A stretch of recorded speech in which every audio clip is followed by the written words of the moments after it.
for failure. It leaves a lot of room for disappointment. They're the it team right now. But if they're going 7-9, or if they're not making the playoffs, all of a sudden the whole scenario changes for how we perceive Baker Mayfield. You mentioned how it would be perceived if Odell Beckham said what Baker said. We kind of got it last year with Jalen Ramsey saying that stuff about a bunch of quarterbacks. And was that received poorly? I feel like that was received well. Yeah. But Jalen Ramsey at the time didn't have whatever the resume is on Odell Beckham right now of controversies, even though Odell Beckham's crimes are not actual crimes. They're just, the crimes against sportsmanship stuff. And a quarterback is different. That's just a different category. Plus, he'd be saying about the guy that his former team drafted. Right. So it'd be received differently. Yes, it would be. And there are other factors also. Yep. There are. It's we can bend over backward. If you want to bend over backward and give me all the other examples that aren't the example I'm talking about, you can feel free to do that. You guys have all bent over backward to explain to me how it's something different than what I'm saying it also is. Also is, not by itself, but also is. The black guy is someone who has less leeway when it comes to being a jerk in sport. I thought you were talking about the hair. That's kind of why I brought up Jalen Ramsey, being honest. I know. No, I know everybody was doing the whole Catherine Zeta-Jones in entrapment, dancing through the lasers, trying to avoid anything that resembled what I was saying. I mean, I saw it. I saw it across all the scared white faces in here. Not me. No, I did not see it on your face, Roy. But jumping to the defense of the white guy, Stu Gatz, Chris Cody, and Greg Cody, they lined up one after another. How do I defend the oppressed white quarterback? How am I defending the white guy when I bring up Jalen Ramsey?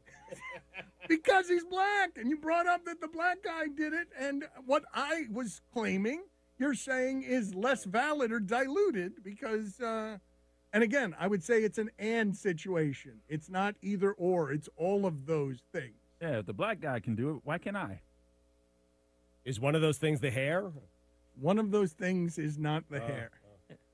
Greg Cody is just staring at that clock. I really He's am. just right now, I'm daring you to try to get me on the hard net right now. He's just staring at it. And Sugats is trying to keep it from This me. was the Dan Le Batard Show on ESPN Radio. We live in a racist country. Stu Gatz here. Did you know Walmart offers 2-day delivery with no membership fees? That's right, none. Choose from millions of eligible items online and get what you need delivered right to your door. Think about all the things you could do now that you don't have to run to the store. You can finally stop putting off that dinner date with your wife. She'd love that. Or head to the water park with your kids. Whatever you do, remember to thank Walmart for putting some extra free time back in your life. 2 business day shipping, minimum $35 order. Restrictions apply. How good are PXG clubs? Golf writers describe them as absolutely remarkable and the best golf clubs out there. Our customers call them insanely good and say they live up to the hype. So what are you waiting for? Step up your game and enjoy golf more than ever. Call 844-PLAY-PXG, 844-PLAY-PXG, or visit pxg.com to book your custom fitting. PXG. Nobody makes golf clubs the way we do. Period. This is the Morning Rush. Chad Morris met with the media and gave an update not only on C.J. O'Grady, but other Razorback football players in his injury report. It's a quick injury update. C.J. should be back in about 2 weeks, we're anticipating. The knee sprain. Austin Capps, same thing. Something's been bothering him a little bit, but he should be back by the first game. Colin Jackson. Colin may be 3.5 weeks or so. It's a reoccurring injury from the same knee, but he'll be fine. Just going in and cleaning a few things up, so we should get him back as well. We opted to go ahead and do all 3 of these now to keep them from lingering where we're at in fall camp, especially with all these other guys behind him getting reps. So he was talking about, of course, C.J. O'Grady being the main one, but no one knew anything about Austin Capps, but we talked about offensive line depth. Don't miss the Morning Rush. Weekdays from 6 till 9, only on ESPN 95.3. If you want a compact tractor that's the best value for your dollar, visit Alma Tractor and Equipment in Alma and ask about the Workmaster Series compact tractors from Newhall. They are powered by reliable, clean-running engines and are backed by Boomer Guard 5, the best in-class 5-year limited warranty. Not only are they built tough, they are comfortable to operate and gives you a great view from the roomy, open platform. See a Newhall and Workmaster compact tractor today at Alma Tractor and Equipment in Alma. They're the best value for your dollar. Sometimes a weak heart can give you strength you never knew you had. When I first found out I had the heart condition, one of the first things that went through my mind was, I'm going to die young. After overcoming a heart condition that kept her from pursuing her passions, the heart team at Baptist Health helped her prove you don't have to be invincible to be incredible. I never think anymore about what I can't do. Keep on inspiring. Keep on striving. Keep on amazing. To schedule an appointment with a physician, call 1-888-BAPTIST. Football season is here at Crabtree RV in Alma. We make tailgating with your favorite team very affordable, with discounts up to $15,000 off new fifth wheels and $10,000 off new travel trailers. Check out deals like the new Catalina with patio for as low as $249 a month. Browse the area's largest indoor showroom and explore the new 2020 styles from Grand Design and Coachman Freedom Express. That's only at Crabtree RV in Alma, where your family's dreams come true. What do you get when you pull into Tony's Tire Service? You get the best selection of tires for any car, truck, or commercial vehicle. Tony's Tire Service has Cooper tires and is ready to serve you to get you back on the road safely. They'll also get your vehicle fixed with brake replacements plus an alignment with the best repair guy in the area. Tony's Tire Service has been serving the River Valley for over 34 years. Come let our guys replace your tires with Cooper tires and our service department to make sure the vehicle has the best brakes and alignments. Tony's Tire Service, 7200 South 28th Street in Fort Smith. Service you can depend on. Art's Barbecue and Burgers has the absolute best bacon in town. Why, you ask? Because Art's Barbecue and Burgers brines, then smokes their own bacon in-house. Try the BLT with a side of your choice, or have bacon added to any sandwich at Art's, including any of their great burgers or barbecue sandwiches. Hickory smoked, life-changing bacon. Add it to any sandwich or entree at Art's Barbecue and Burgers on Rogers Avenue next to Aaron's in Fort Smith. ESPN Arkansas weather. Lots of sunshine today. Our high temperatures this afternoon will be in the middle 90s. A heat index will be right around 110. Mainly clear sky tonight, low to mid 70s. Sunny skies, a chance of showers and storms for Wednesday with our high temperatures in the mid 90s. I'm Sally Russell with your forecast on ESPN Arkansas. Weather is brought to you by Mosquito Joe. Don't let mosquitoes ruin your outside fun this year. Call Mosquito Joe at 479-202-9960 to keep your yard mosquito-free, or visit arkansas.mosquitojoe.com. KERX Paris Fort Smith. The Bud Light Countdown is on. Arkansas football begins in 11 days. Good morning, Vietnam! Broadcasting live from the Bud Light Studio. I love Arkansas! I love everything here! Give me that thing here! Woo! On your favorite Arkansas sports talk station. Why did that happen in Fayetteville, Arkansas? Dixon Street. It'll get you. Streaming live from Hit that line. .com. You want answers! I want the truth! You can't handle the truth! This is Halftime. Man, that ball got out of here in a hurry. With Phil Elson. You do a fantastic job on the radio. There's no one else in this league I'd rather listen to, so keep up the good work. And Tye Richardson. Guys do a good job, and I'll listen to you guys. 2 more quarters, and after that, most of you will never play this game again. D-Mac, hold on, Matt Ryan. D-Mac not looking back, touchdown. How about that Heisman, Mark Jones? How do you like it? Wide open again. All right, hold on, it's almost halftime. Another steamy one, another hot one across the natural state. Hope you are finding a way to stay cool out there under heat advisory. And we welcome you inside our ESPN Arkansas studios for a Tuesday edition of Halftime. I'm Phil Elson, my friend Tye Richardson there in the studios.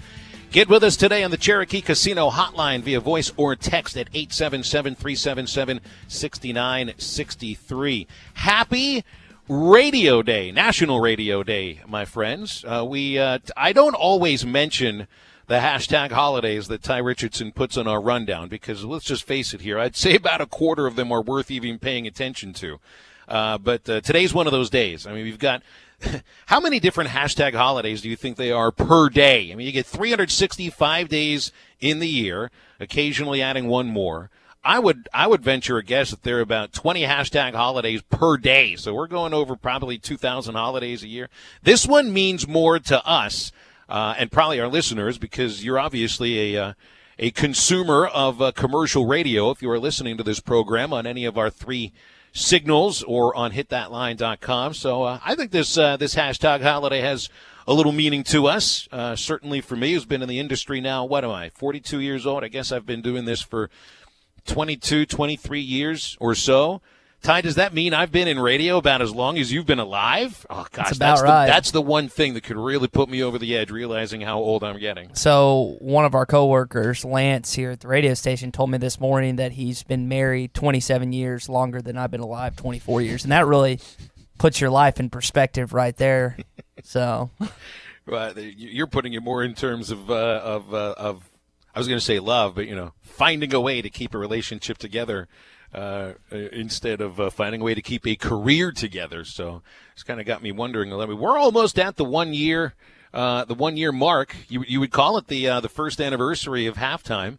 We got on the air just after was it the win against Eastern Illinois? Was that when we got on the air? I think it was after week 1 last season, as we were preparing for the vicious trip to Colorado State. I think it was September 3rd. That's right. Was the official kickoff for halftime. So I get a little misty-eyed thinking about it here. I haven't been doing daily talk radio for the first 21 years of my career, but here in year number 22, almost found a way to piece this thing together and fool everybody for about 52 weeks. So I'm excited about that. Got me thinking a little bit about where you started in radio, and I started kind of as a teenager answering phones from my father's radio show in Pittsburgh.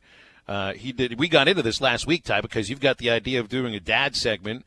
Which you're not on board with. Well, it's not that I'm not on board with it. It's just certain personalities have the capability of taking over something that it wasn't designed for them to take over. That's all. So, if we're able to fill 2 hours easily for the two of us, and we have a couple of guests per show 5 days a week, my father was filling 2 hours of airtime on weekends, Saturdays and Sundays by himself. Had the rare guest, the rare phone call. It was pretty much him on a 50,000-watt AM radio station that, by the way, is the first professional radio station in the history of the industry there in Pittsburgh, KDKA 1020 AM. My birth was announced over those airwaves, so I guess that works on National Radio Day too. I answered the phones. I wandered the halls.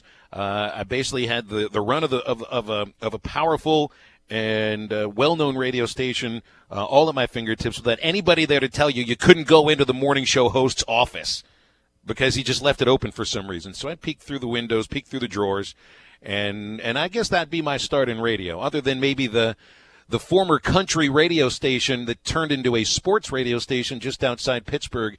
I guess I started working there in like 1996 at the age of 19. And this was just before every radio station became digital, and we were still working on carts and razor blades and tape and all that kind of stuff. So I'm going back. This was like working in a 1952 radio station where I really started. It's a little bit different than where you started your career, Ty. I know it's up in Fayetteville, and made the move to Nashville, and here you are in the ESPN Arkansas studios now. Yeah, I started at KXUA my sophomore year of college. Got a late start on things. I wish I would have started interning somewhere in high school, but got kicked off there, did our own sports show, became the sports director there, then started interning with Bo up there in Northwest Arkansas, and eventually built a relationship with John, worked with him up there, then moved to Nashville, and then I'm back here. So those are my radio pit stops. It's been an interesting journey so far, and it's going to be one that I hope to continue for quite some time. Well, and you're a little more versed, I think, in daily talk radio than I am, as most of my career in radio was spent calling baseball and basketball and the occasional football game. I guess I've done upwards of like 2,500 to 2,700 live sports broadcasts. Jeez. Something like that. I don't know. And I guess we'll get, that number of shows over the course of like 5 years if we're able to keep this thing together with razor blades and duct tape for as long as we can. Radio and sports have been going together ever since the advent of professional radio. The first ever professional broadcast were the returns of the 1920 presidential election on KDK radio right outside Pittsburgh in a municipality called Wilkinsburg. But not soon after that, they had the first ever live play-by-play sports broadcast, which was a baseball game between the Pirates and the Phillies, and a guy named Harold Arlen was the one to do that. So, these two things it's like milk and cookies, sports and radio. They go together perfectly. And so I'm excited about our second guest today. Not like I'm not excited about our first guest, which is Nikki Chabanel from Rivals. We haven't had Nikki on the show for a couple of weeks because of duties she's had covering practice for Rivals. up there in Fayetteville, and because she missed her phone call last Friday, so I guess we'll have a chance to give her a little guff about that. But also in the second hour, we've got one of the most recognizable names and voices across the college sports landscape, because this guy's been doing it for close to 40 years, and he lives not too far away from us. He's in Shreveport. It's Tim Brando from Fox Sports. Of course, he's spent so much time at ESPN and CBS, and it'll be the second time we've had Tim Brando on with us. We talked mostly basketball the first time around, and so here in week 0 of the college football season, it's a good bet to get with a guy that's going to be calling some of the most exciting games of the year on Fox Television. And he actually came on with our buddy Aaron Torres last week. They had a pretty long conversation. It went 30 to 45 minutes. I listened to that last night when I was driving to eat with my dad for dinner. He got into some good conversation. You know as well as I do that Tim's not a big fan of the polls, particularly the playoff and how it's formatted and how it's transpired the last couple of years with Clemson and Alabama meeting in so many of these matchups. And he's advocating for change. We'll see if anything happens. We'll get a chance to talk with him about that. And he's just one of the most iconic college football people that you associate with the sport. He's one of those guys that my generation enjoys, your generation enjoys, and then the next generation after that enjoys, because he's able to touch every single aspect of these different demographics, which I've really enjoyed listening to him over the years. He was a big part of my Saturdays, SEC on CBS. I know Adam Zucker's taken over since then. My dad is a huge fan of his old radio show, the Tim Brando Show, but I really enjoy having him on. I'm glad we get to do it again. Yeah, it'll be a lot to get to with him. Plus, I want to find out where he started in radio. I think he's one of those guys that started in his early teens and was kind of a wonderkind of sports radio at an early age. Plus, he's kind of a champion of the little guy. He's got some ideas that, although there's no doubt about it right now, at least going into this season, that the team that is viewed higher than everybody else and expected to win a second national championship in a row, Clemson, plays in a league that he views as being kind of a second-tier league, even puts the American Athletic Conference ahead of the ACC. So I think that'll be an interesting conversation we get to Tim with later on. All right, so what was our conversation about yesterday? And it was injuries at the start of the show.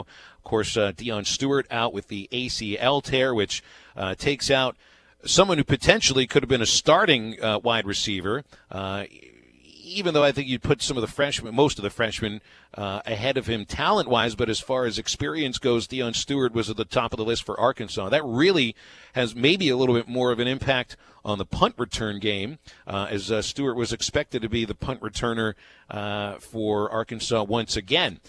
Chad Morris made an unexpected, I don't know if I'd say unexpected, but an unscheduled visit with the media after the late afternoon practice on campus, and he did address not just the injury that had been confirmed by Deion Stewart's mother, but also we had talked about the rumor, or not maybe the rumor, we pointed out the fact that Jordan Jones, on a photo that was posted by wide receivers coach Justin Stepp on Twitter, Jones was wearing a boot on his left foot. So I felt it was like the gorilla in the room. They had to address it, and Chad Morris addressed both injuries to the media yesterday.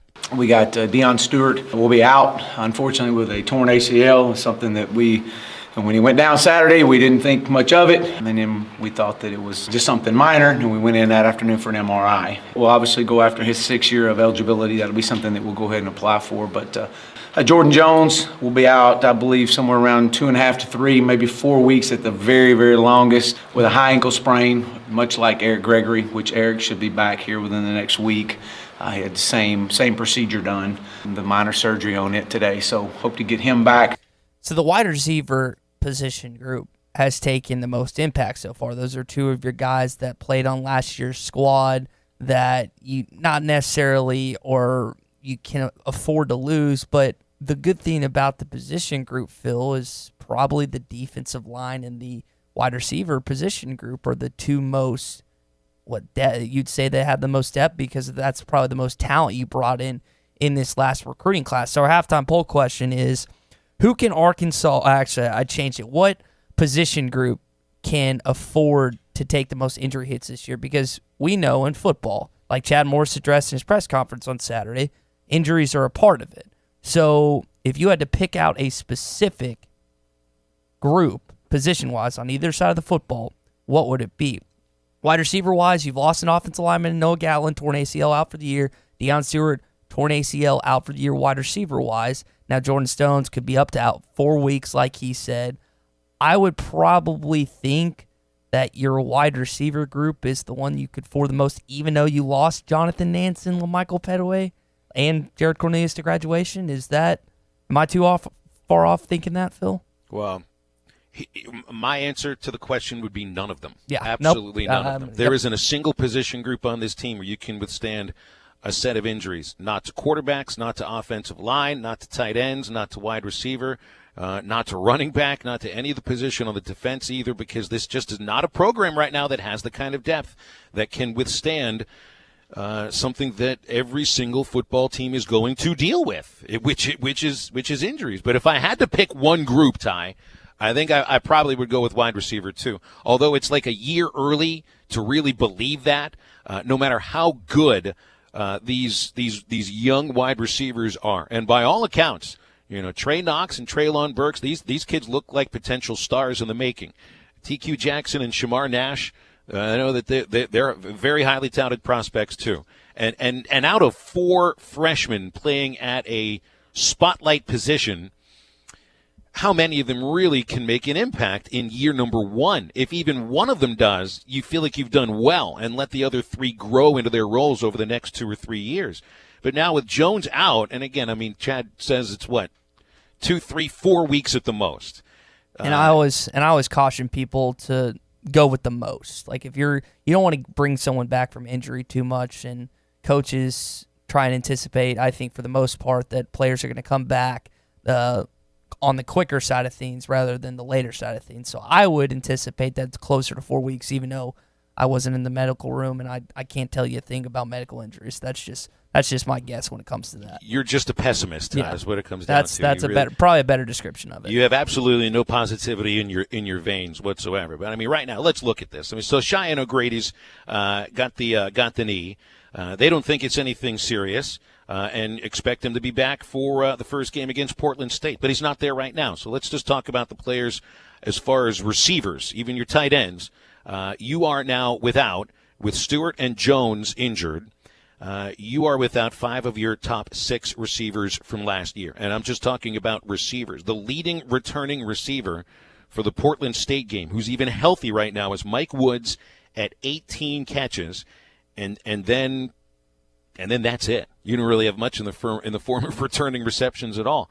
Maybe like we mentioned yesterday, these are receivers that are going to be forced to grow up early. And this also, and it's not like you expect the development of the receivers to follow the battle of the position that's supposed to be getting them the ball. But I would just imagine that it's pretty important by now to have a quarterback chosen pretty soon, within the next couple of days.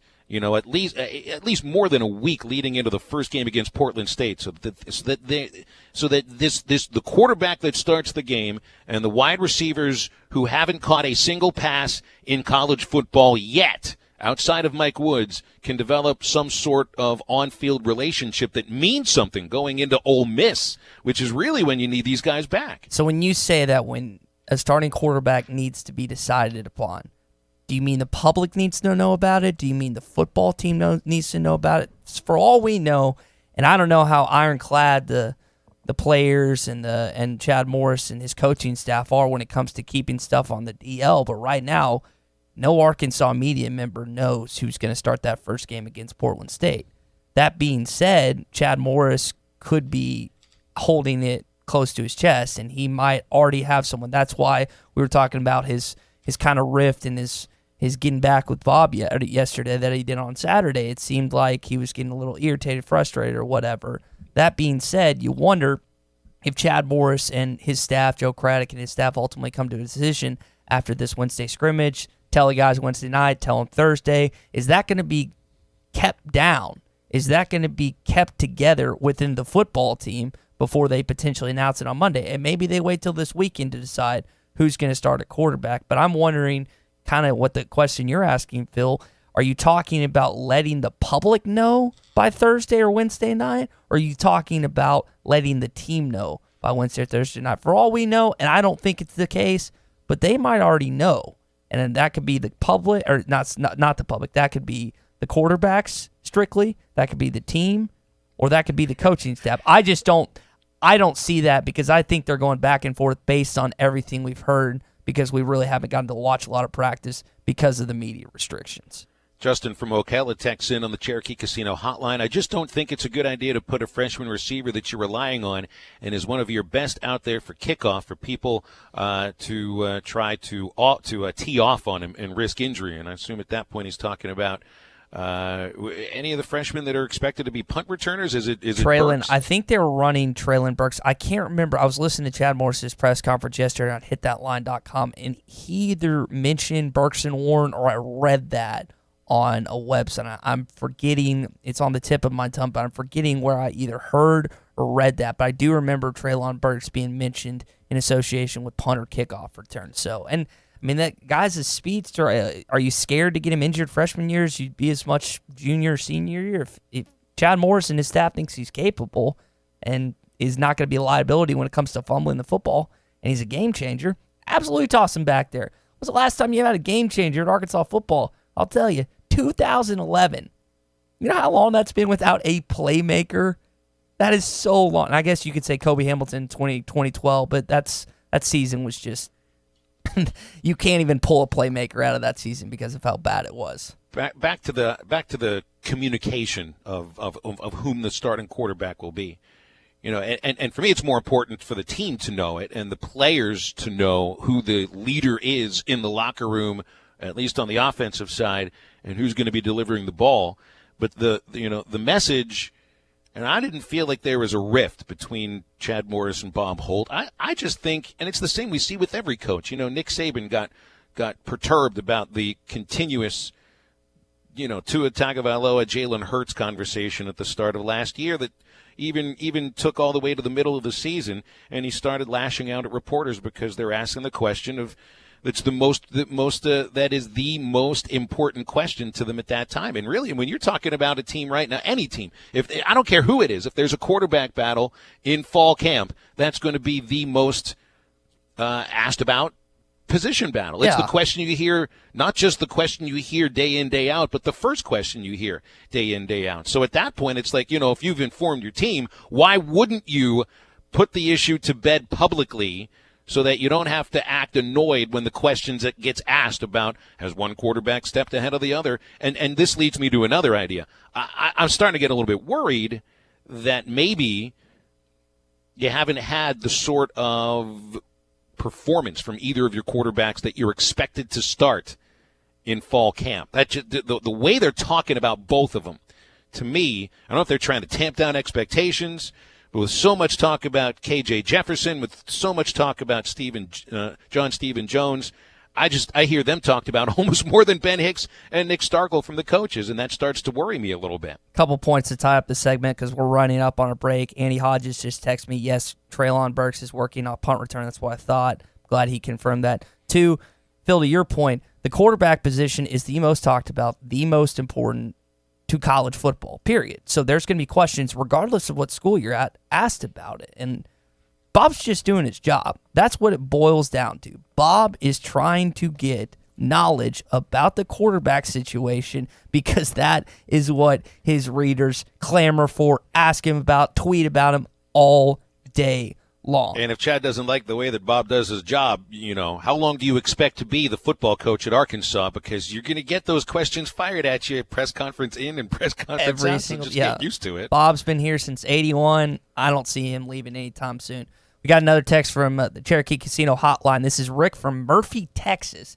He's talking about injuries. He's afraid that the injuries could make them bad enough where they don't finish 5-7 or 6-6. And that's a good point. If you think they're on the line of possibly being a fringe bowl team or getting an SEC win, I mean, we've seen over the years how much injuries have affected Arkansas one way or another. We were just talking about Jonathan Williams' injury in 2015. How much different would that a football team have been if he wasn't out for that season? I mean, that's what it comes down to. I know that's I'm placing it just on the onus and the feet of Arkansas football, but it's like that in every college across the country. We're just here. We just hear about the injuries, and that's why we only think they affect us, Phil. You're just a pessimist. Exactly. You're a conspiracy theorist and a pessimist all at the same time as being a millennial. So I'll give you a pass on all three of them, at least for the moment, at least for the commercial break. And then we can get into your list of pessimism from years past, reasons to be pessimistic about the injuries when Arkansas got torn down by the injury bug in previous years. Hey, you're the rainbow sunshine pumper on this show, so I just have to be the opposite. It'll balance us out a little bit. And I say that tongue-in-cheek, y'all. I'm not kidding when I say that. I'll pump some sunshine talking about Breeden RV and Motorsports, and that's because they've got upfront and no-hassle pricing.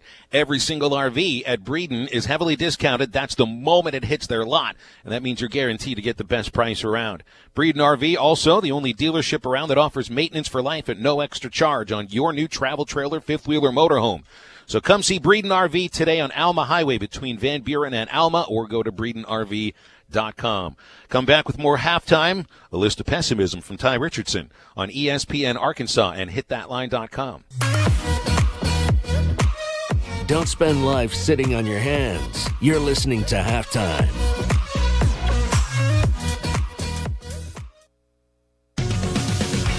It's Southern Tire Mart Free Brake Inspection Tuesday. This is the Morning Rush. What are the odds that John Stephen Jones starts that first game? You can't tell me that the percentage chance of John Stephen Jones is 0. I don't think you can with the way he keeps being mentioned. If, on Wednesday, after their scrimmage, and Chad Morris meets with the media, and he comes out and he says, Game 1 starter against Portland State at quarterback, John Stephen Jones, is your reaction immediately a negative? Don't miss the Morning Rush. Weekdays from 6 till 9. Only on ESPN 95.3. Unlimited personal group training at the Fort Smith Athletic Club. Personal group training is a great way to create accountability for your fitness while improving mobility, endurance, and overall wellness. Reach your fitness goals faster with personal group training. Only $60 a month. Call Mike Johnson at 479-926-0193. These workouts are high intensity and get results in under an hour. Only $60 a month. Call for class schedules and details. 479-926-0193. Results happen here at the Fort Smith Athletic Club. Do you own apartment complexes, condos, and rental property? Then you have made a great investment. Now make another great decision by calling Trinity Multifamily to help you maximize your return. Trinity Multifamily offers full-service property management, marketing, leasing, sales, and all the services to make your cash flow. Take the hassles and frustrations out of ownership and call Trinity Multifamily at 479-452-1817 or online at trinitymultifamily.com. Trinity Multifamily, your teammate in the real estate game.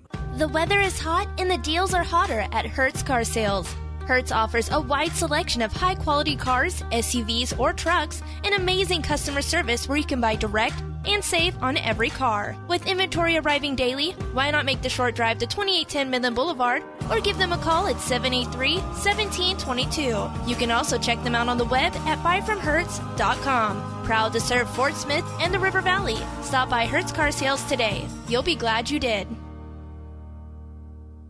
Locally owned Lumber One can handle all of your building needs. They've built their business on having great relationships with everybody from contractors and builders to the everyday build-it-yourself. Lumber One is a full-line door shop to handle all of your door, window, and trim needs. And along with lumber, roofing and drywall products, attic wall and floor insulation is available. Lumber One also does blueprint takeoff with access to design services with estimates available. So go where the pros go. Lumber One, located on Industrial Park Road in Van Buren.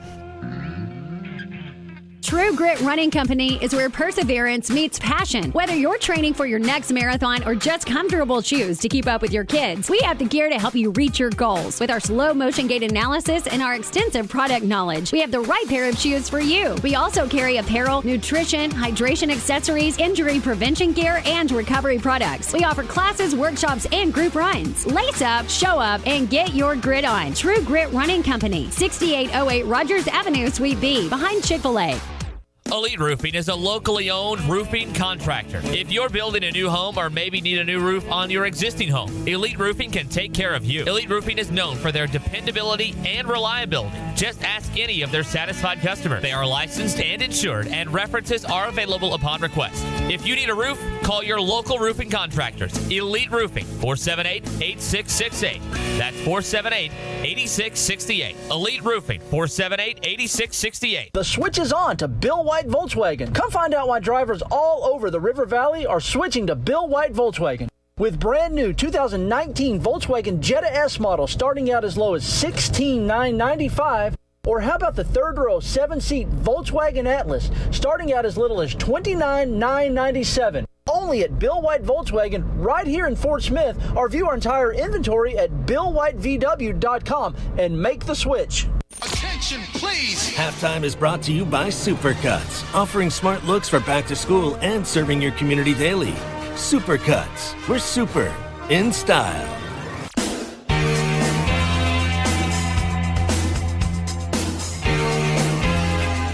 You're listening to Halftime with Phil Elson and Tye Richardson. McFadden, the number 2 rusher in the SEC behind Kenny Irons. Boy, he hits that hole. Upfield he goes. Watch out! McFadden at the 25, 15, 5, touchdown! Welcome back on a steamy, hot Tuesday on your halftime program here on ESPN Arkansas and HitThatLine.com. Phil Elson with Tye Richardson. Nikki Chabanel coming up in just a moment or so. It is reaching near 100 degrees outside our studios today, Tye. Boy, goodness, it is a disgustingly hot day today.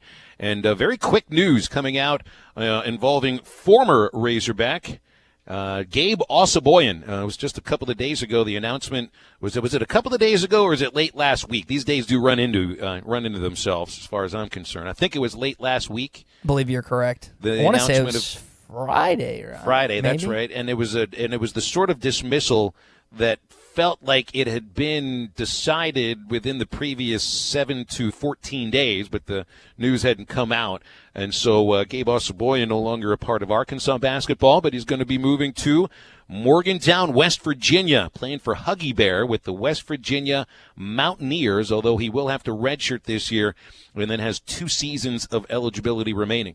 So it's interesting what he's done here. I mean, he's left a program in Arkansas that has everything you want as far as the facilities and the support and the league that you're playing in and all of that, but hasn't had the level of success that's been expected of the coaching staff. And moving to a program in West Virginia that is kind of an outlier in the Big 12 conference. I haven't been to Morgantown in a long time, but it's just like an hour and a half away from Pittsburgh. And I don't remember the West Virginia Coliseum being a really great place to recruit to, but Bob Huggins is a fantastic coach. He gets great players, and he's had really good teams at West Virginia, although they finished 6 games under 500 last year and missed the NCAA tournament for just the 3rd time in the dozen years that Huggy Bear's been the head coach. But I guess I feel a little surprised that Osaboyan hooked on so quickly with a big-time program, which, as far as I'm concerned, West Virginia, I mean, they've been in 3 of the last 5 Sweet 16s. That's a big-time college basketball program, so good for Gabe for hooking on so quickly with them. I know they were in a Final Four in 2010 with Deshaun Butler. They lost to Duke. I can't remember if they've been to one since then. I don't believe they have, but, I mean, he's had some pretty studly players come out of the year. One of my favorite players to watch was Javon Carter, who was what seemed like an eternity there. Every single year, Javon Carter was on the West Virginia Mountaineers. And Morgantown, from what my cousins told me, who went to school there. Crazy. Yeah, I've heard, this is a quote from my uncle. He said he's never seen drinking like he's seen in Morgantown. It's like the burning couch was invented in Morgantown, West Virginia. Because you think about it, you got a bunch of hillbillies and stuff that make their way down to Morgantown because I like, what's another? Also a lot of kids from Pittsburgh, by the way, who meet with the hillbillies. And they have my sister went there for her first year of school. Lasted a year. Year one. They have coined the phrase "eat blank pit," which if you have any they don't even play anymore. Yeah, which is kind of a bummer, but apparently it's wild up there. So we'll see if he can keep his studies in order. I've had some friends in Arkansas. Arkansas is probably like, in terms of like a party school. Arkansas is like, obviously it's an SEC, so it's up there. I had pretty good I kept my studies up. I progressively went up with my GPA, which not a lot of people do. But yeah, I've heard West Virginia is just like, it's unbelievable.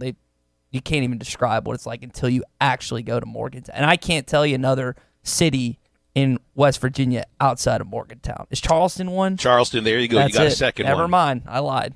You got a second one. Good for you. If you can get a third, then, you deserve a medal, Tye Richardson. But, yeah, I mean, Morgantown's always on the list. I always think of Morgantown, West Virginia. and Madison, Wisconsin are always two of the cities that are placed on America's top college party towns. And I don't know if Fayetteville's made the list, although sometimes I feel like it should. And, oh, by the way, they've got a really interesting idea of what to do in Fayetteville to potentially increase, I guess this would increase the alcohol intake publicly. And that's something I think we'll get into with Nikki Chavanel in a moment, too, because with Nikki, we talk football recruiting, we talk basketball recruiting, and we talk having fun as well. We'll get in with that after a break. But first, don't forget, it's Rhodes Chevrolet, the name you've been trusting for over 80 years. Rhodes, dependable in the car buying and car owning experience. And that first time you walk into the showroom, you'll be treated like family. As part of the family-owned dealership and service department serving the River Valley for over 8 decades. Your next dependable vehicle is at Rhodes Chevrolet, 2800 Alma Highway in Van Buren, or at RhodesChevy.com. Rhodes Chevrolet, dependable since 1934. We'll see what's happening in Fayetteville with Nikki Chavanel next from Rivals on ESPN Arkansas and HitThatLine.com.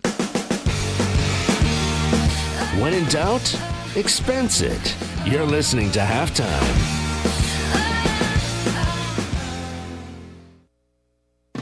Enjoy happy hour 6 days a week at Joe's Grill and Cantina. Monday through Friday from 3 till 6 and all day on Saturday. Enjoy happy hour specials, including $1 off all drinks, and Paquito nachos are only $4. Your choice of beef, bean, chicken, or cheese. Happy hour specials, Monday through Friday from 3 to 6 and all day on Saturday at Joe's Grill and Cantina. 6 days a week, Joe's Grill and Cantina, 3400 South 74th Street, across from Harps.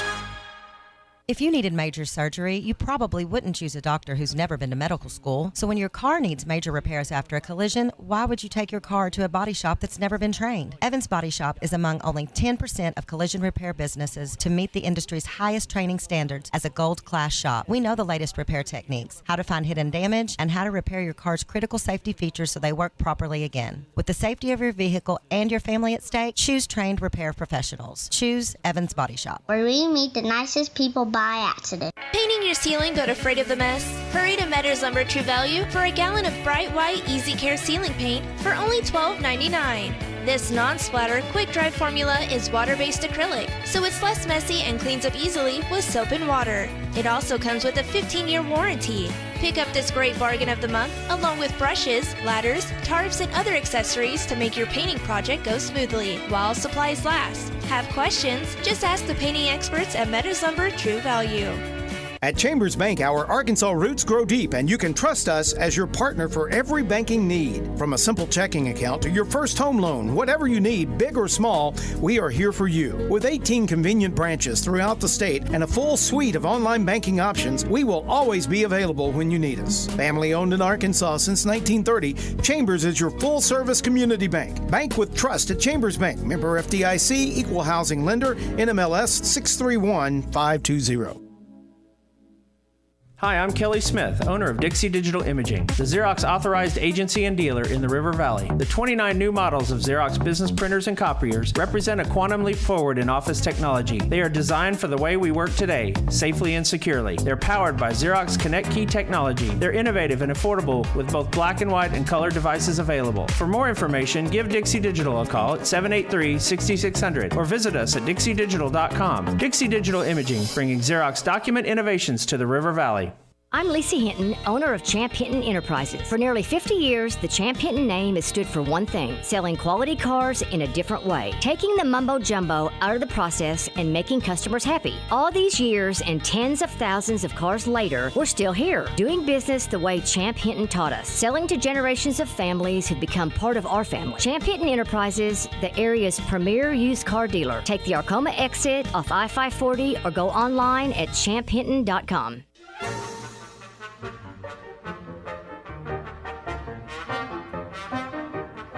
You're listening to Halftime with Phil Elson and Tye Richardson. That's Hammonds. Has the edge, has the 50.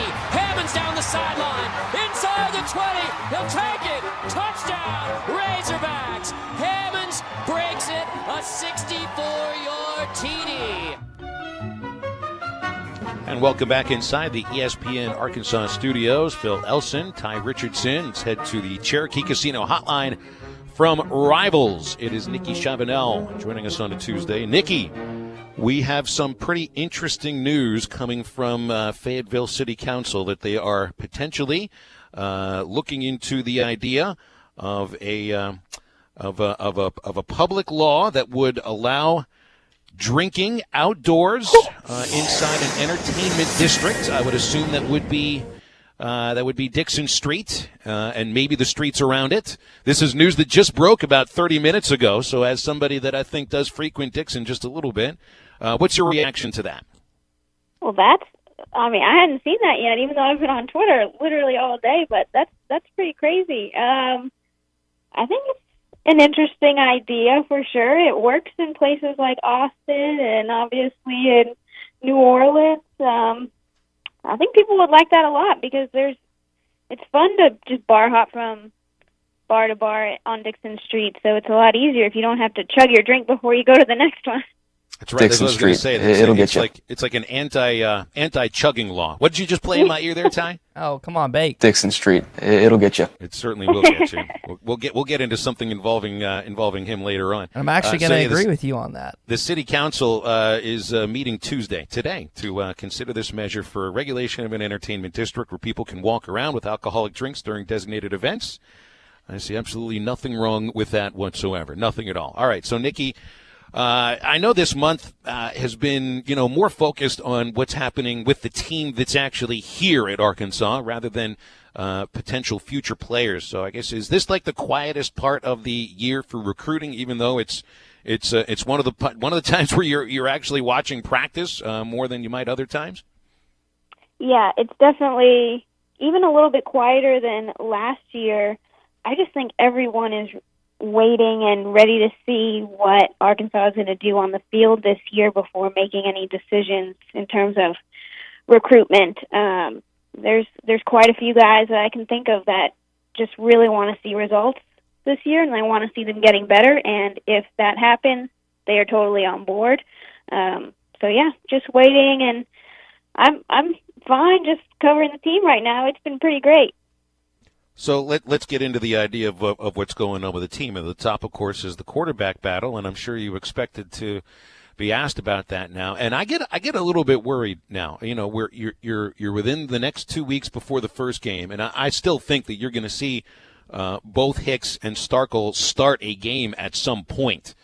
I still think Hicks will get the nod for the first game, but I don't know. I haven't been watching practice, but because I'm not up there, but from what I'm reading in Hutch's reports and from you and from other journalists and from the coaches' mouths, hearing sometimes more praise heaped on John Stephen Jones and KJ Jefferson than Ben Hicks and Nick Starkel starts to get me to worry a little bit because I want some separation between the quarterbacks right now. It's been 2.5 weeks. What's your thought?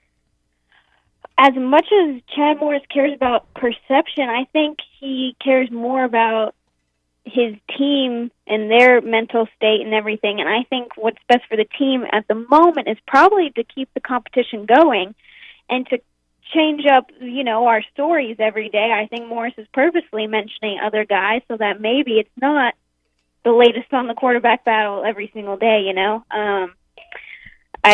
I think that he's getting the best out of the two guys right now, and obviously they're getting pushed a little bit from the younger guys, but I still fully expect it to be between those two, and I could see him announcing after Wednesday's scrimmage, but I still think he might wait till Monday's, game week press conference.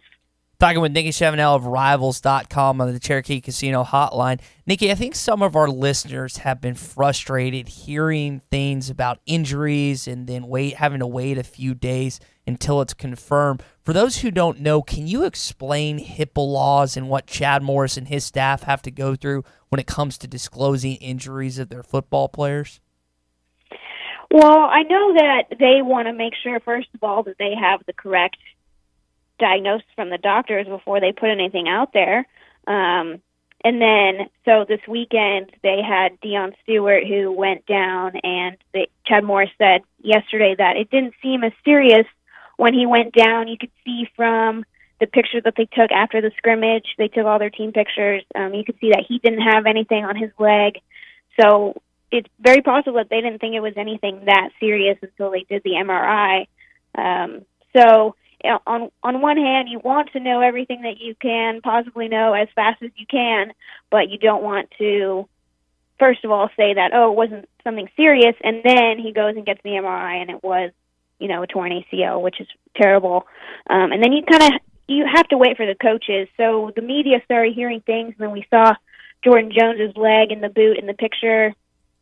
And as much information as we got maybe from family sources and stuff like that, we still want to wait for Chad Morris to see what he's going to see before writing anything up. But I think the main thing is getting it right, and that is why the coaches, waited to mention some of the injuries from this weekend. Nikki, Phil and I were discussing Scooter Harris before we came on with you this segment. Saturday Down South named him one of the 10 most underrated players in 2019. This is a guy that's had 100-plus tackles the last 2 years, second-team All-SEC, I think the last 2 years, both preseason and then actually after the season.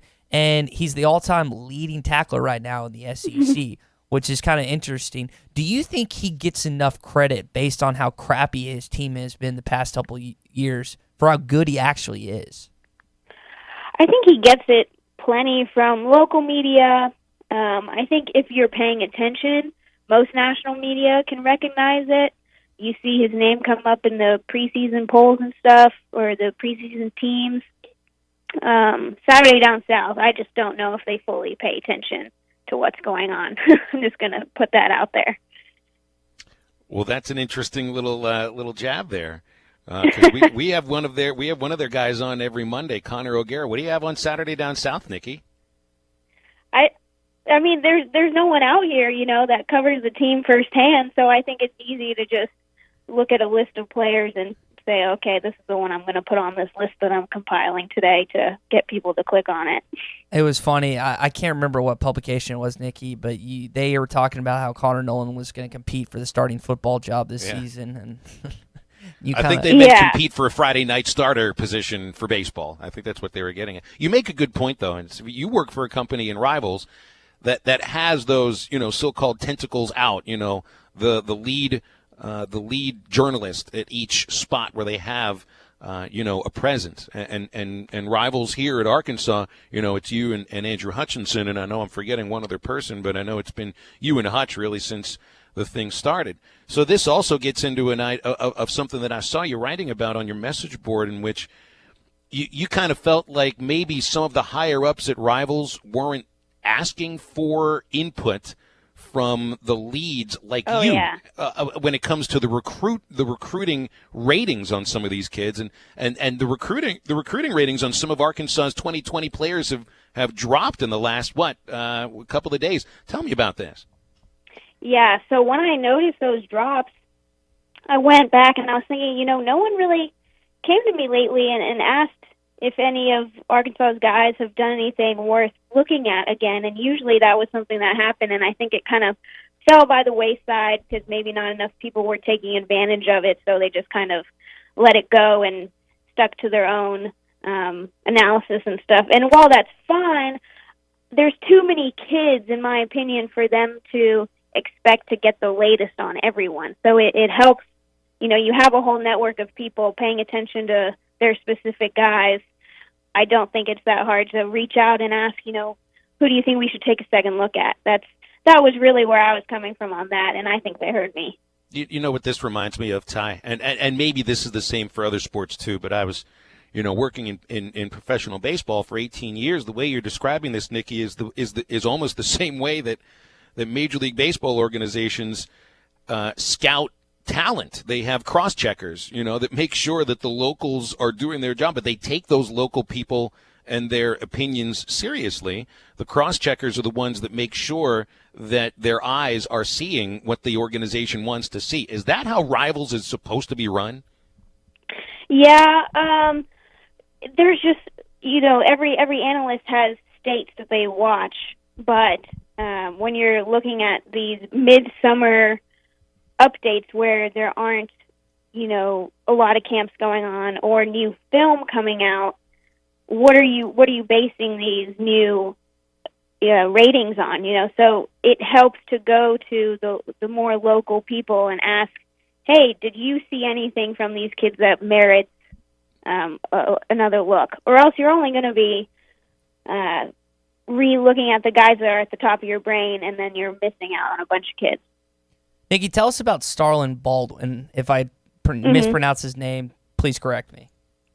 Yeah, so the Oklahoma Rivals guys yesterday reached out to me and asked me if I had heard about this kid. He's a class of 2018 former 4-star cornerback at Oklahoma, and he apparently is kind of buried on the depth chart because he had a torn ACL in fall camp last year, and he's followed all the Arkansas coaches on Twitter, and then he followed me back immediately. So that's usually kind of a sign that something's going on, but I've reached out to him, and he's not letting anything go. So I guess right now we're just kind of monitoring the transfer portal to see if his name pops up, and then we'll kind of dig into it more. But they are looking for more help in the secondary. They have one scholarship left to give to a transfer that could play immediately, so we'll see what happens with that. So no one wants to lose a kid to an injury, whether it's just for their family impact, the kid himself, and whatnot. And Arkansas has lost 2 guys, one out for the season, and Deion Stewart, another guy, Jordan Jones, with a high ankle sprain that could be up to 4 weeks.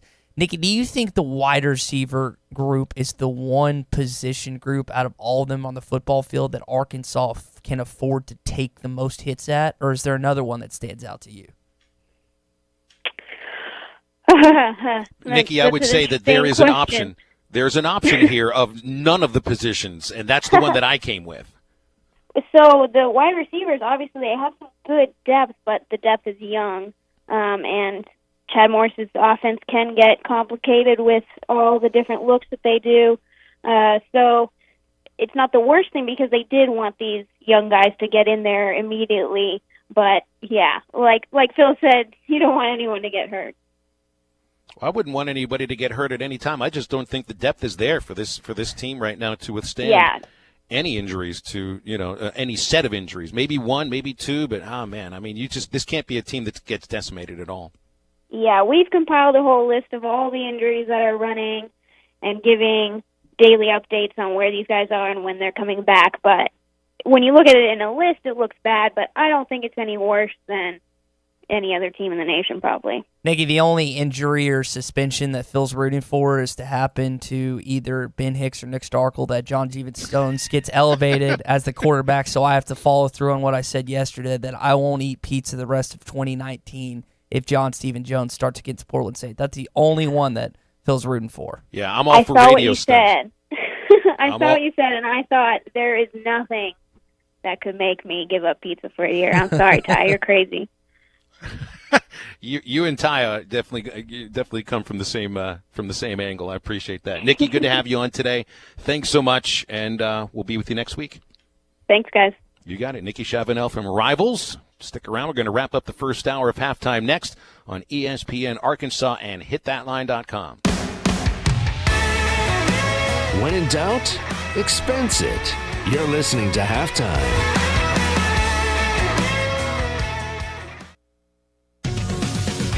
It's Southern Tire Mart Free Brake Inspection Tuesday.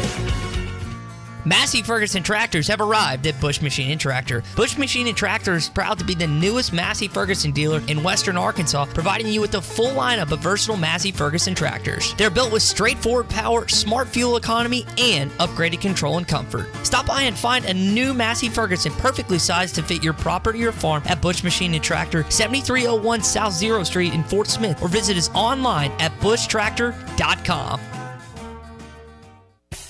We all know the dependability of a Chevrolet, but do you know the dependability of Road Chevrolet? Hi, this is David Neal with Road Chevy in Van Buren. You can save up to $12,000 off a brand new 2019 Silverado Z71 Crew Cab, or take up to $6,000 off the all-new sleek and stylish Blazer. So you think you found your best deal? Come see us and we'll show you your best deal. Road Chevrolet, exit 2L 5540, Van Buren, find new roads. See dealer for details. This Coors Light is the perfect temperature. How can I tell just based on the sound? I can't. But I can see that the mountain on the can is blue. And when the mountain is blue, your Coors Light is perfectly cold. Coors Light is cold lagered for a crisper taste, cold filtered for brightness and clarity, and cold packaged for peak refreshment. Doesn't that sound good? Coors Light, as cold as the Rockies, available down the street.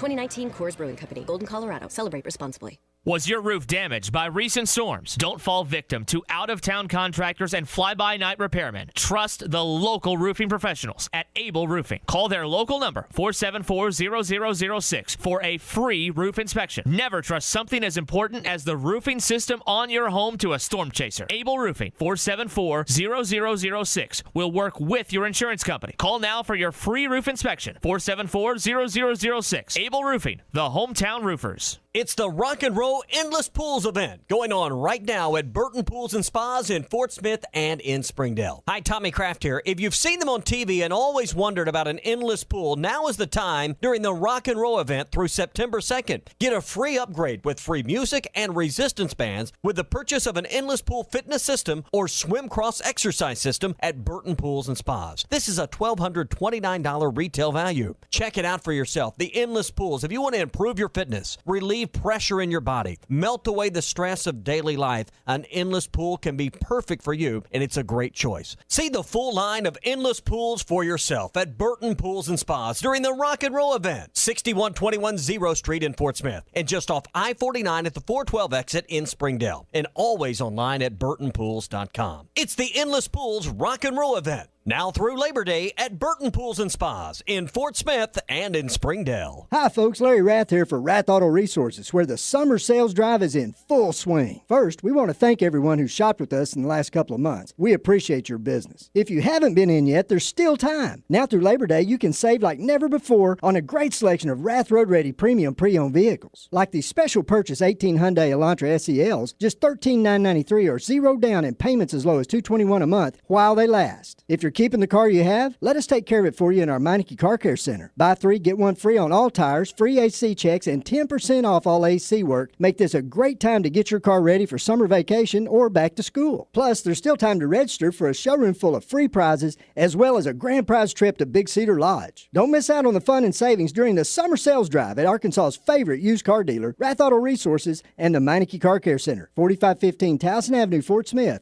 or online at rathauto.com. No purchase necessary. Zero down payment with approved credit. See dealer for details. Attention, please! Halftime is brought to you by Supercuts, offering smart looks for back to school and serving your community daily. Supercuts, we're super in style.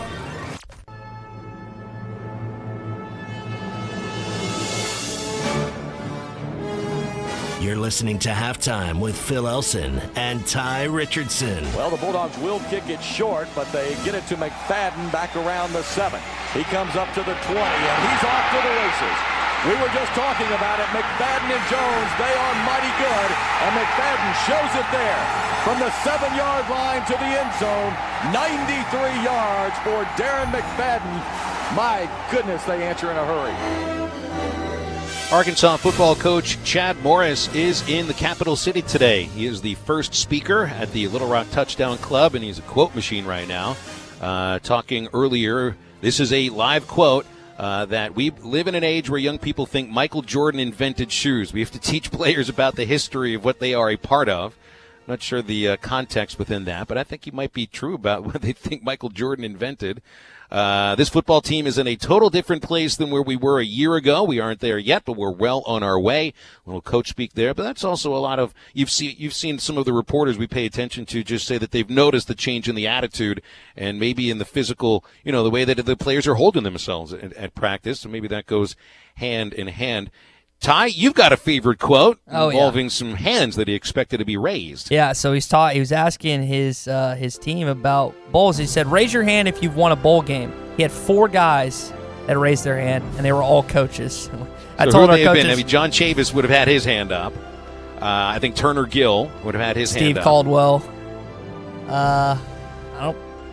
I don't know about the others. The other one, Phil, is great. And I think this is the first time he's addressed this publicly. I think we've known about it for quite some time. He said, when you go 2-10, you can tell recruits that they can play pretty fast. That's a selling pitch. He actually addressed his selling pitch that we've constantly thought it was all season. He just told us what it was. We figured it out. Again, that only works for so long, right? Only works for so long. We'll come back. Second hour next. ESPN Arkansas. Hit that line. Get more at Or.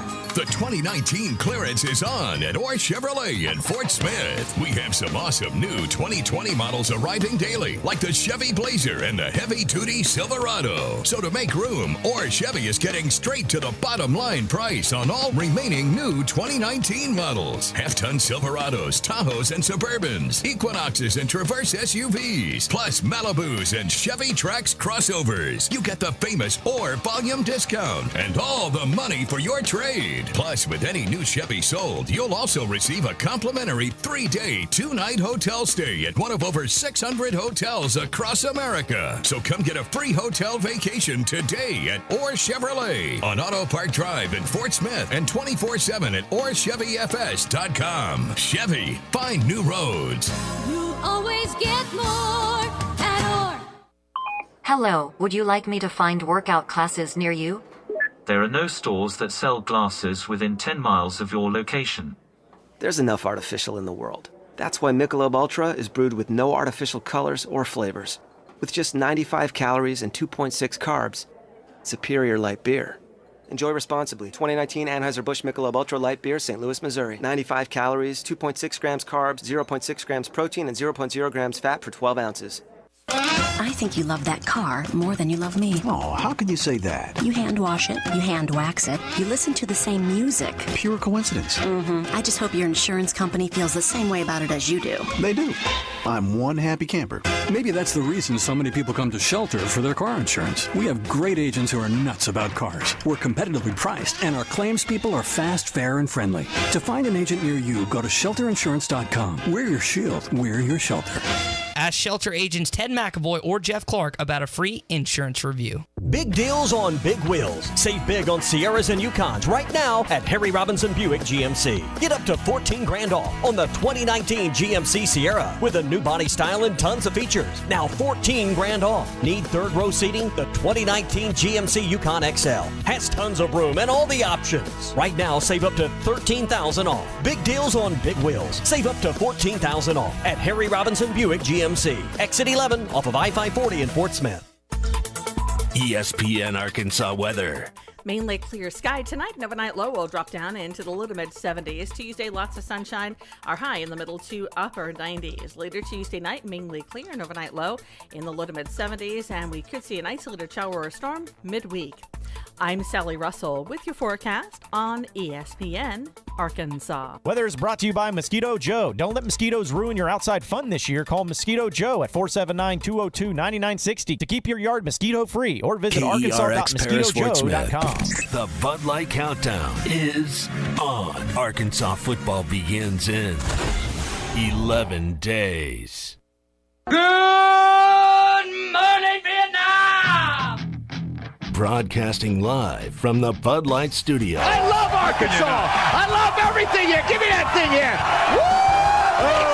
On your favorite Arkansas sports talk station. Why did that happen in Fayetteville, Arkansas? Dixon Street. It'll get you. Streaming live from Hit that line. .com. You want answers! I want the truth! You can't handle the truth! This is Halftime. Man, that ball got out of here in a hurry. With Phil Elson. You do a fantastic job on the radio. There's no one else in this league I'd rather listen to, so keep up the good work. And Tye Richardson. Guys do a good job, and I listen to you guys. 2 more quarters, and after that, most of you will never play this game again. D-Mac, hold on, Matt Ryan.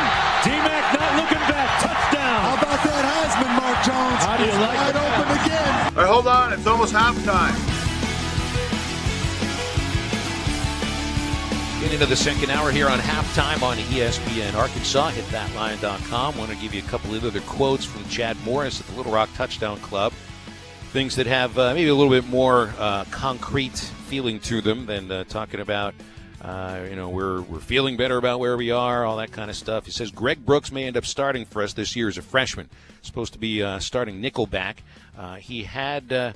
I saw he'd been had been in contact, was out of practice for a little bit there, but his return and his full go, so good news there. Maybe a starting nickelback as a freshman. They're talking here about Myron Cunningham going to have an unbelievable future. We're lucky to have him on the offensive line. Cunningham was getting some practice time in at right guard yesterday, according to Andrew Hutchinson's report. So he continues to practice at every single position that isn't center on the offensive line. Myron Cunningham is He's going to be a starter on this team. We just don't exactly know where he's going to be starting. But still, the quote that stands out is when you go 2-10, you tell recruits that they can play pretty fast. I think we fantastic quote. Well, it's been the truth, and this has been, I think we first, bought into this about 8 months ago, when the recruiting class signed and we knew exactly what it would look like. You can sell playing time for only so long, and then like Nikki said, and I think there's truth to it, there's a lot of recruits that Arkansas has on their radar, and some of these recruits are willing to listen. But they're looking to see results because playing time only means so much. You want to be part of a winning program eventually. All right, let's get into it here on a Tuesday. You need to get off my lawn. Did you hear me? I said get off my lawn now. Old man, my ass. Perhaps I could be of some assistance. You're on Facebook, huh? Well, I've been trying to figure it out. I joined about 10 minutes ago. Well, better late than never. Get off my lawn.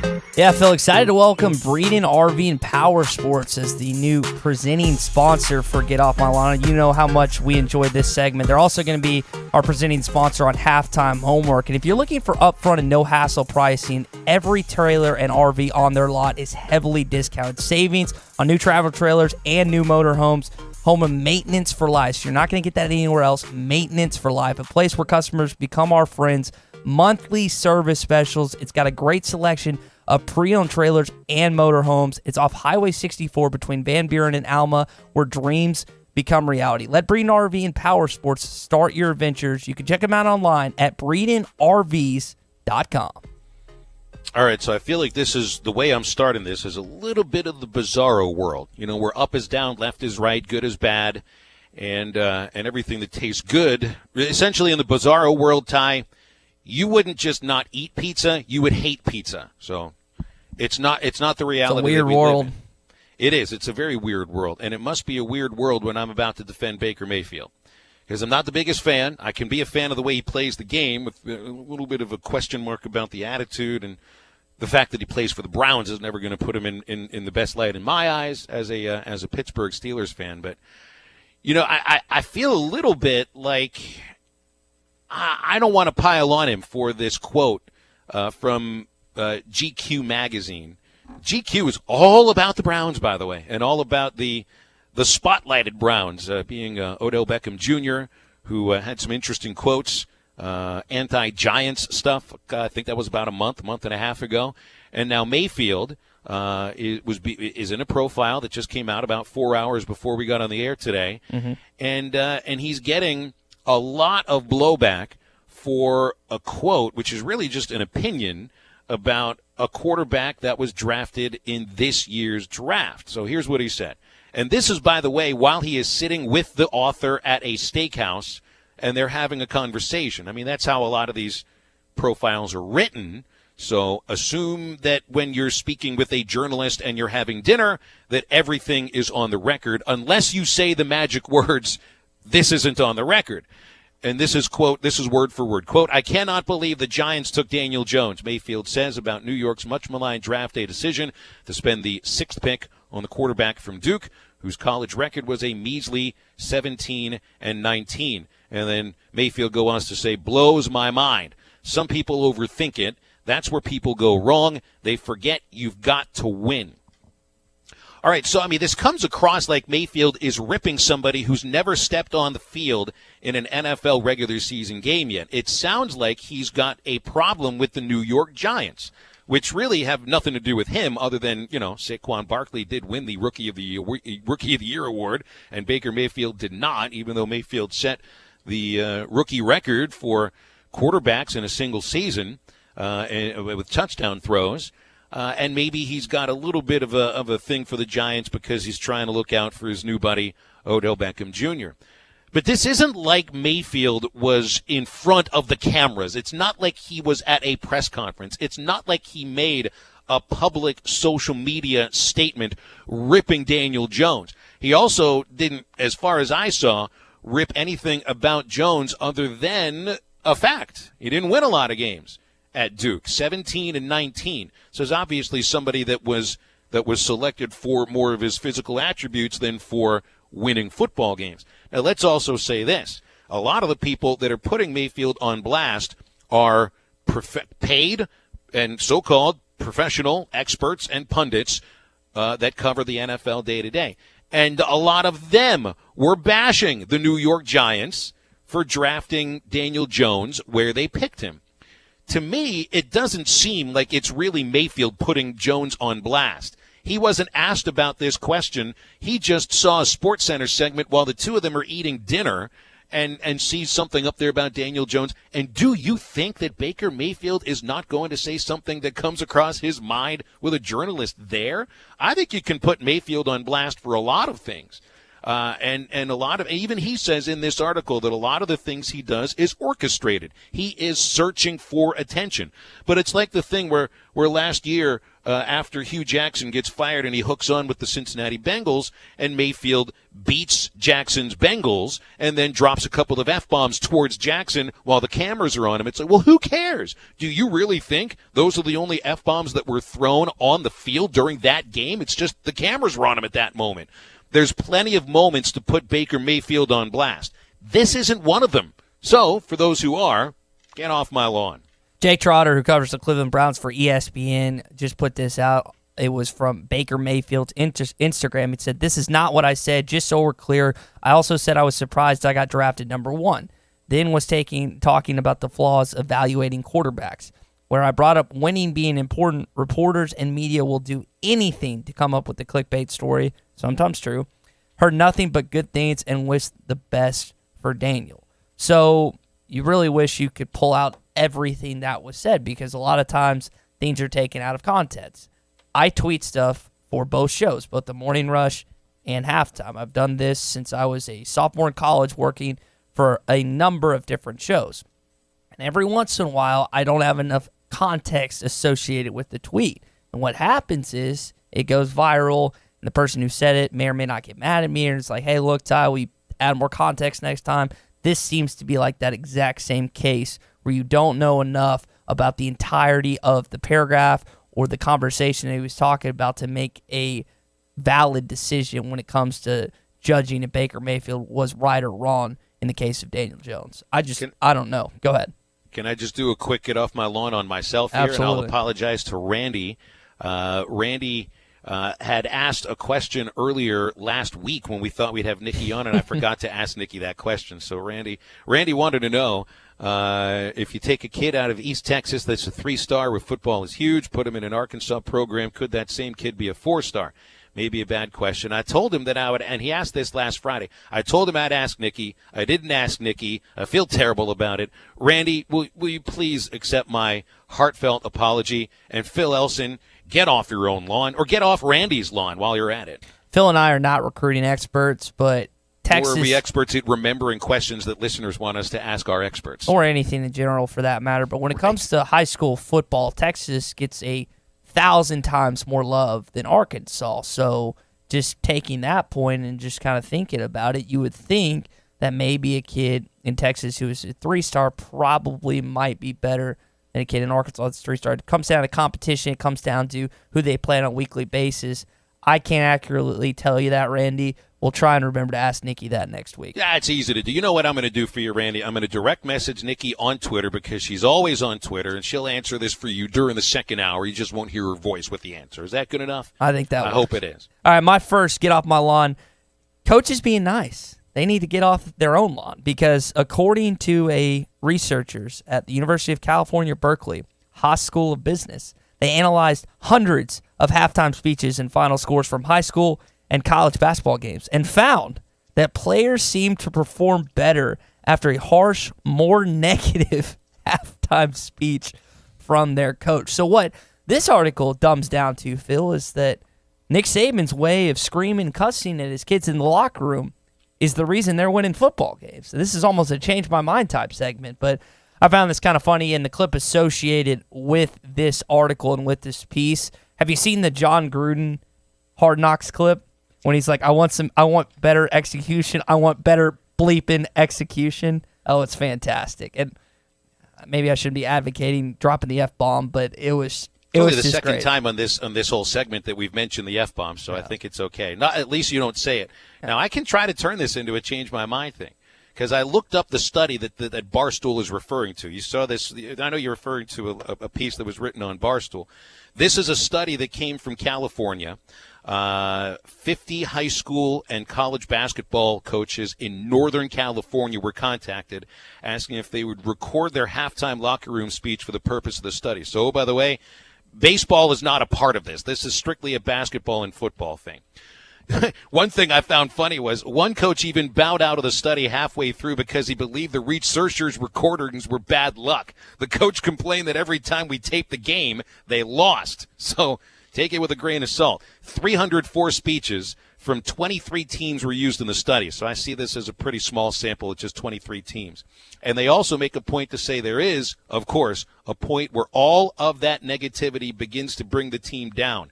Whenever coaches displayed extreme bouts of anger, frustration, and negativity, it ended up hurting their players' performance. So they also say our results do not give leaders a license to be a jerk.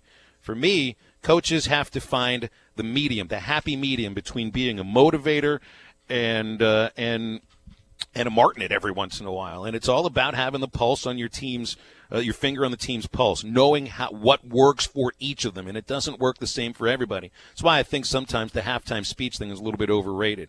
But anyway, I mean, look, you can't just be friendly and nice all the time, especially if a team's playing poorly and expect to just get better results out of them. But I think that there's more of a meat in the middle, for the real answer here.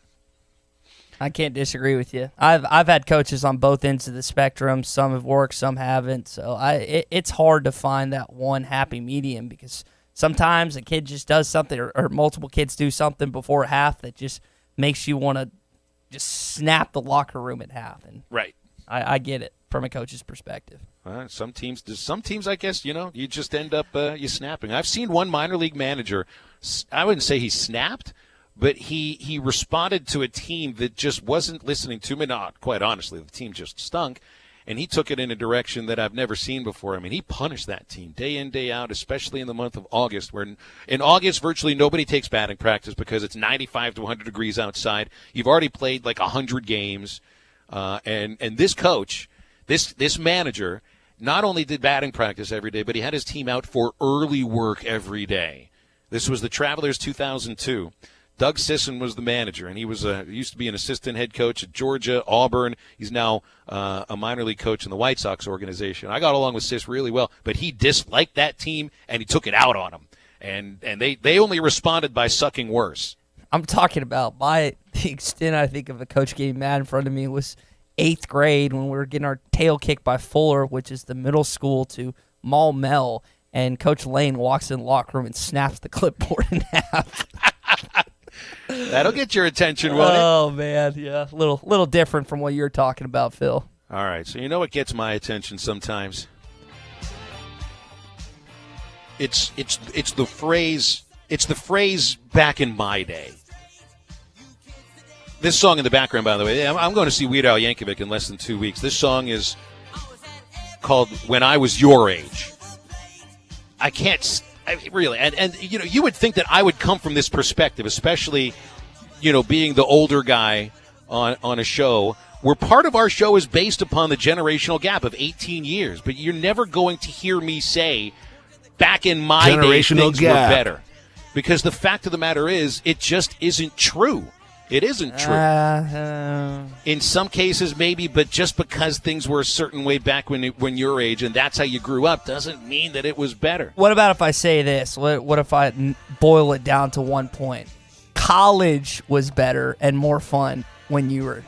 Now, if you try and disagree with me on that, I'm gonna walk out of the studio because the restrictions placed on college students and the stuff that you can't get away with compared to what you could get away with back in the day is just. It's just 9 day. So you don't disagree with me on that. Well, maybe that's all for better reasons. No, it's not. Maybe that raises better college students with better goals and easy and better ways to achieve those goals. But what I'm really sending my get off my lawn here to guys like Goose Gossage, and look, I have problems with Major League Baseball right now. There are too many home runs. There are too many strikeouts. There's not enough balls put in play so we can see, for me, a lot of what baseball means, which is speed, quickness, not always power, not always who throws the hardest. Yes, that's a major part of baseball, but we're forgetting some of the real fun aspects of the game. And I think it does turn some fans off every once in a while. But I don't need to hear from Goose Gossage anymore. I mean, Goose Gossage, you could go through the last 20 years, and he is complaining about this and that compared to when he was a player. As far as Goose Gossage is concerned, everything was the best between like 1969 and 1987, only during his career. He would have said the same thing in the 1990s when, oh, by the way, baseball was played at an extremely high level, albeit with a little bit of chemical enhancement. And, hey, ask Goose Gossage about taking some greenies during sports, because that was one thing that he definitely did, along with many other players of that time. Athletes today are better athletes than they were when Goose Gossage was playing baseball. That's a proven fact. There's got to just be ways of tweaking the game here and there to make it better. Things weren't always better back in your day. I think actually athletes are better now. And so Goose Gossage, pretty please, get off my lawn. All right, my other get off my lawn, Phil, is kind of referring to message boards, radio, writers, whoever it may be. And listen, in this industry, in this business, we're going to be criticized for some things we say. People disagree with us. People think we're completely wrong. And I'm not going to pretend like I've gotten a lot of personal attacks since I've been in the station. I have been threatened once that someone was going to end us, both me and John, which was kind of out of the blue and wild. But that's really the farthest it's been since I've started working in sports radio and just other mediums here in sports talk and stuff. But I've never been a fan. If you're going to crack down on someone, if you're going to disagree with someone, if you're going to negatively call someone something, like, put your name on it. And whether it's message boards, callers, online, whatever it may be, I might have talked about this before, but if you're going to be combative, you're going to be confrontational, don't be one of those people that's unwilling to associate your name with it because you're scared of the blowback that it might be. Look, all the time in this industry, people disagree with us, and I think Phil and I do a pretty good job when it comes to interacting with those people. And there's not a lot that are absolutely that hate me and Phil for the most part. I don't think. Maybe there's a bigger pocket than we might realize. But if you're going to criticize, attack, or whatever, stick your name on it. Like, period. And I'm not talking first, last, middle name. I'm just talking like first name, or if you're going to call in, give us your real name if you're going to give us some blowback. We haven't gotten a lot on that on the show, but it really, this isn't like dedicated towards me, but I have seen some people get criticized and stuff, and people just been blowing them up, and I'm like, no way you'd do that in person. No way you'd even tell them your first name. And that never makes any sense to me. If you're going to do that, put your name on it so those people can get off their lawn unless they're willing to actually do that. So you're just asking for a name and a home address so you can show up on the front porch? This really isn't about me. It's more the thing with Bob, like the clip I put out of Bob asking Chad the question. There's a bunch of people that seem ticked off at Bob, and I was just like, y'all, he's doing his job, and he's about as good as the industry as it gets when it comes to being a beat reporter. Like, Bob, there's a reason he's been around since 81. It's because he's good at his job. If he wasn't as good at his job, I know this doesn't apply for every person, he'd be gone. I promise you, Bob still has his job because he's really good at it. I promise you that. Last get off my lawn, we saw just before we got on the air for the second hour that former Razorback Tye Story has lost the Western Kentucky quarterback competition to Stephen Duncan. Now, I forget who started week 1 last year. Was it Kelly against Eastern Cole Illinois? Kelly, and then Tye Story either came in. Story ended up getting the majority of the snaps anyway. Correct, yeah. He was the one that really kind of catapulted the offense in the second half. That's how they won 55-20, not because of Kelly, because of Story. Well, and so head coach Ty Helton also says that Story will play as well when Western opens the season against UCA, where the competition does continue. So I wouldn't say he's kicking Tye Story off my lawn, but he's saying, hey, Tye Story, I'm going to nudge you over to the side on the lawn just a little bit, and I'm going to put Stephen Duncan in front of you. I really want to read what I just got texted from Andy, but I'm not going to. We'll save that for when we talk during the break. But the big heated debate right now with a couple chicken sandwich companies, and that's this is huge. Yeah, this is a big time. I don't know, for those who haven't heard, Popeyes has come out with their own chicken sandwich, and John actually just went and tried it. So if you want a full description and a full review, go to John's Twitter account @RushJohnNeighbors to get his take on what he thinks of the Popeyes chicken sandwich. But the funniest part that's come out of this is the interaction between the Twitter accounts. And it starts with Chick-fil-A just out of the blue posting bun plus chicken plus pickles equals all love for the original. And then Popeyes quote tweeted them, said, "Y'all good?" ? Wendy's tried to get on the action. They said, y'all are fine. Which of these fools has the second best chicken sandwich? And I'm like, I don't know if I agree with that. Chick-fil-A is better.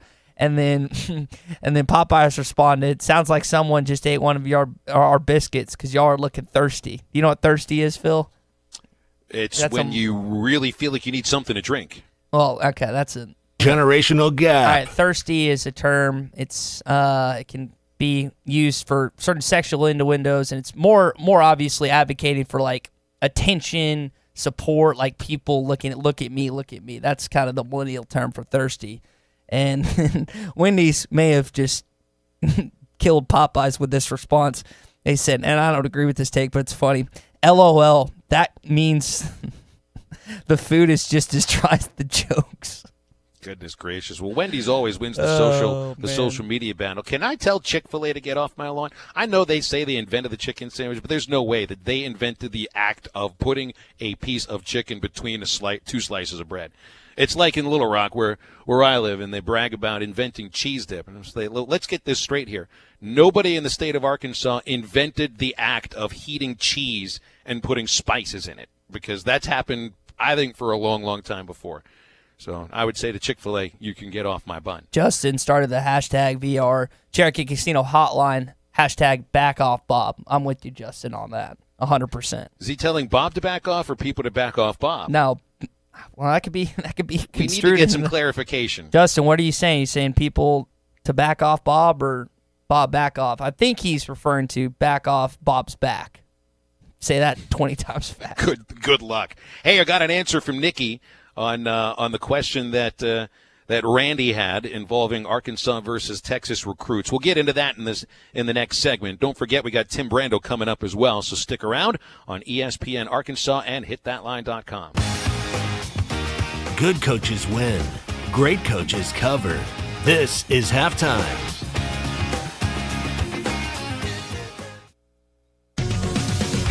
It's Southern Tire Mart Free Brake Inspection Tuesday.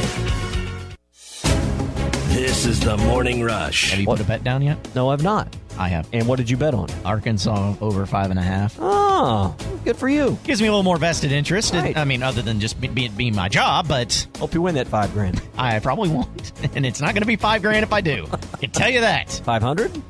All right, good for you. Yeah. I had no idea. Don't miss the Morning Rush. Weekdays from 6 till 9. Only on ESPN 95.3. Now is the time to book your fundraising and corporate golf outings for 2019 at Eagle Crest Golf Course. Call Eagle Crest now before all the best dates are gone. 479-632-8857. Eagle Crest Golf Course, voted best of the best golf course 2 years in a row. Let their staff take care of everything, from help with your tournament as well as food and beverage service. If you're looking for a place to host your corporate or charity event this year, call Eagle Crest Golf Course. 479-632-8857. Always get more at Orr. The 2019 clearance is on at Orr Chevrolet in Fort Smith. We have some awesome new 2020 models arriving daily, like the Chevy Blazer and the heavy-duty Silverado. So to make room, Orr Chevy is getting straight to the bottom line price on all remaining new 2019 models. Half-ton Silverados, Tahoes, and Suburbans, Equinoxes, and Traverse SUVs, plus Malibus and Chevy Trax crossovers. You get the famous Orr volume discount and all the money for your trade. Plus, with any new Chevy sold, you'll also receive a complimentary 3-day, 2-night hotel stay at one of over 600 hotels across America. So come get a free hotel vacation today at Orr Chevrolet on Auto Park Drive in Fort Smith and 24/7 at OrChevyFS.com. Chevy, find new roads. You always get more at Orr.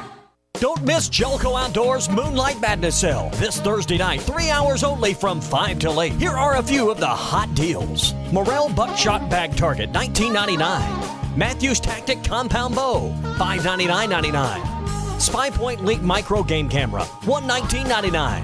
And Hunter Safety Systems Bow Hunter Safety Harness, $49.99. Don't miss the Moonlight Madness sale Thursday night from 5 till 8 at Jelco Outdoors in Fort Smith. Are you looking for an easier way to own a new Ford? If you want a better selection with more financing options, try Harry Robinson's Salisol Ford. If you want more for your trade, try Harry Robinson's Salisol Ford. If you have not had great service from other dealers, try Harry Robinson's Salisol Ford. If your dealer isn't meeting your expectations, try Harry Robinson's Salisol Ford.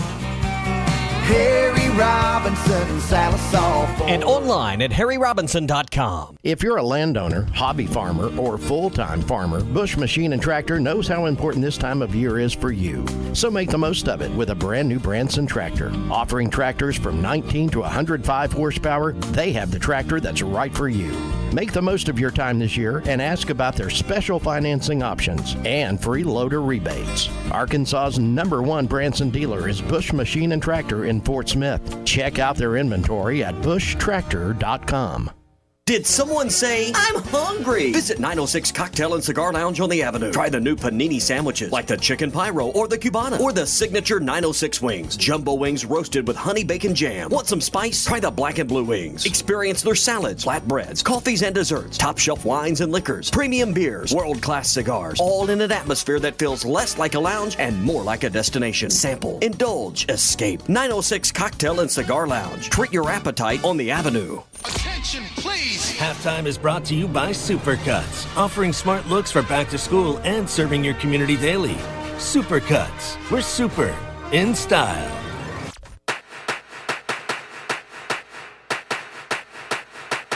You're listening to Halftime with Phil Elson and Tye Richardson. Arkansas on the ground is Hammond. Oh, Hammond's breaking free. It's going to be a foot race.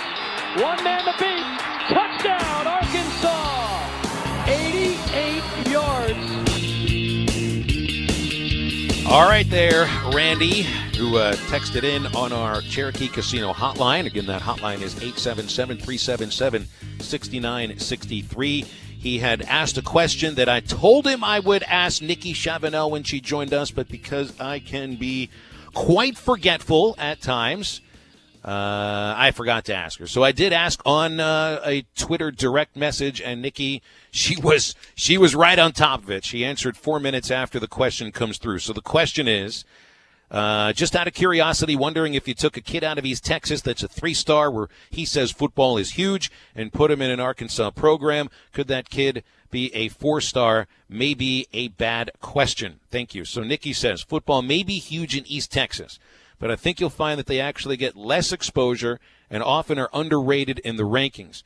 A lot of them don't make it to the big cities for camps, much like Arkansan recruits. The key for Arkansan recruits is to prove in whatever way that they can that they are dominant regardless of their competition level. That's usually the biggest knock on Arkansas kids. It's hard to evaluate due to their opponent's skills, like how do you accurately judge Blaine Toll's ceiling? He's come to camps to prove that he can beat up on guys outside of 2A ball. And Toll was the guy that I thought about, you know, when we're asking a question just like this. Someone who's an athletic, he's a behemoth. He's extremely quick for his size. But you kind of wonder about the competition level out of Hazen. So I find it interesting that Nikki says that East Texas kids fight the same battle that Arkansas kids fight. Maybe that's why Jeff Traylor specifically and so much other the coaching staff have targeted East Texas, because these players kind of have a chip on their shoulder, not being the highest rated kids, not getting as many of the accolades as some of the centrally located Texas guys like a Dallas, not really centrally located, but Dallas, Houston, some of these bigger metro areas. I mean, that's part of it, Phil. If you don't get as much attention because you're not in the biggest city, people just assume that you're not as good, which is not necessarily the fairest way to judge a kid when it comes to playing on the football field or regardless of any other sport he participates in. But that's the way of the world. So prove them wrong. That's kind of the mentality you got to have. Thumper in Fort Smith texts into the Cherokee Casino hotline on National Radio Day. It's a good question to ask. If both of you weren't in sports whatsoever, other career do you see yourself doing? Nothing. I honestly don't know what else I would. Maybe be an actor. I would try to act, which means I would probably be a waiter. I'd be a bartender, I feel like. I think I've so said that a couple we'd be times. working to the same place, essentially. Yeah. I'd be coming to you with my drink orders and tell you, get these right this time. Please, kid. This guy who's 18 years old, who's 18 years younger than me, just can't ever get the drinks right. And, oh, by the way, I gotta head to rehearsal. See you later. You've seen Cocktail, right? Many times Okay, over. who's Tom Cruise's mentor in that movie? What's his name? Oh, I mean, the drunk Irish guy, and I can't remember his name. You're him, and I'm young Tom Cruise. he's about 40-something, right? No fair. You get Elizabeth Shue. Yeah. No fair at all. I lucked out. Oh, well. All right, we'll come back after the break. Excited because we've got Tim Brando, one of the lead play-by-play men on Fox Sports for college football and college basketball. Stick around on Halftime on ESPN Arkansas and hitthatline.com. You're listening to Halftime.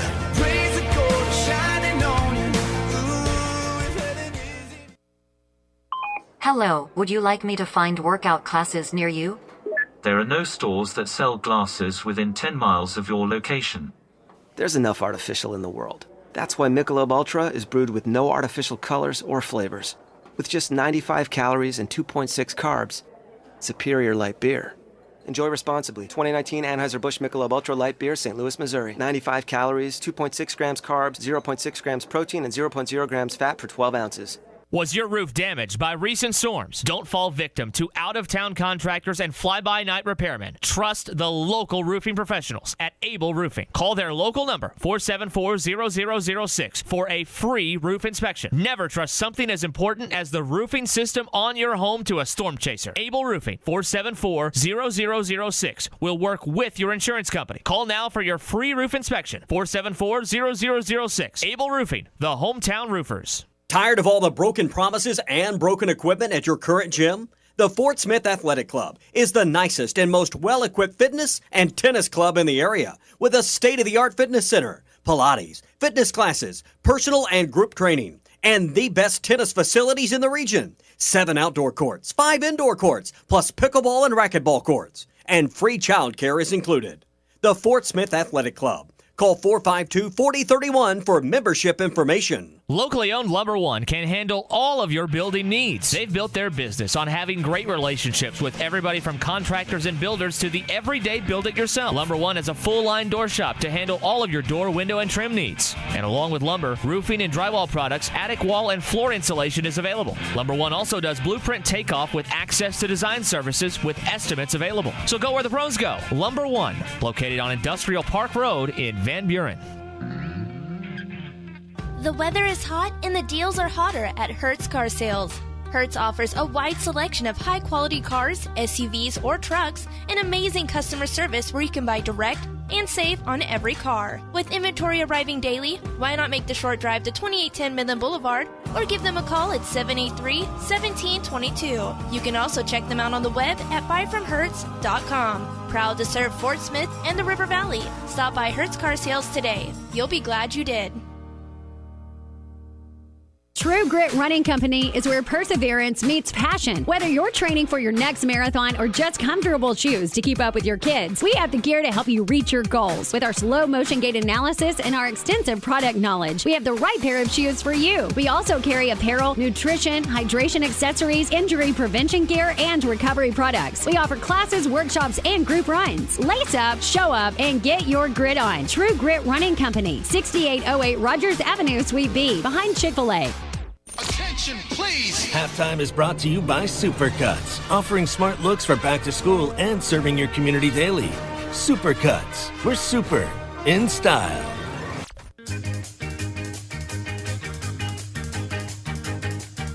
You're listening to Halftime with Phil Elson and Tye Richardson. McFadden. Say goodbye! Darren McFadden, 80 yards, touchdown!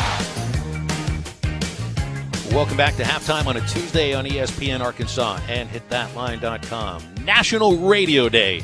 So it's a holiday for those who are doing this right here, right now, which includes our guest on the Cherokee Casino Hotline and one of the greats in the play-by-play profession, doing it now for Fox Television. The second time he joins us on Halftime here on National Radio Day. Couldn't think of anybody better to bring on today than Tim Brando. Tim, how do you celebrate National Radio Day, except for just like looking back from where you started and looking where you are now?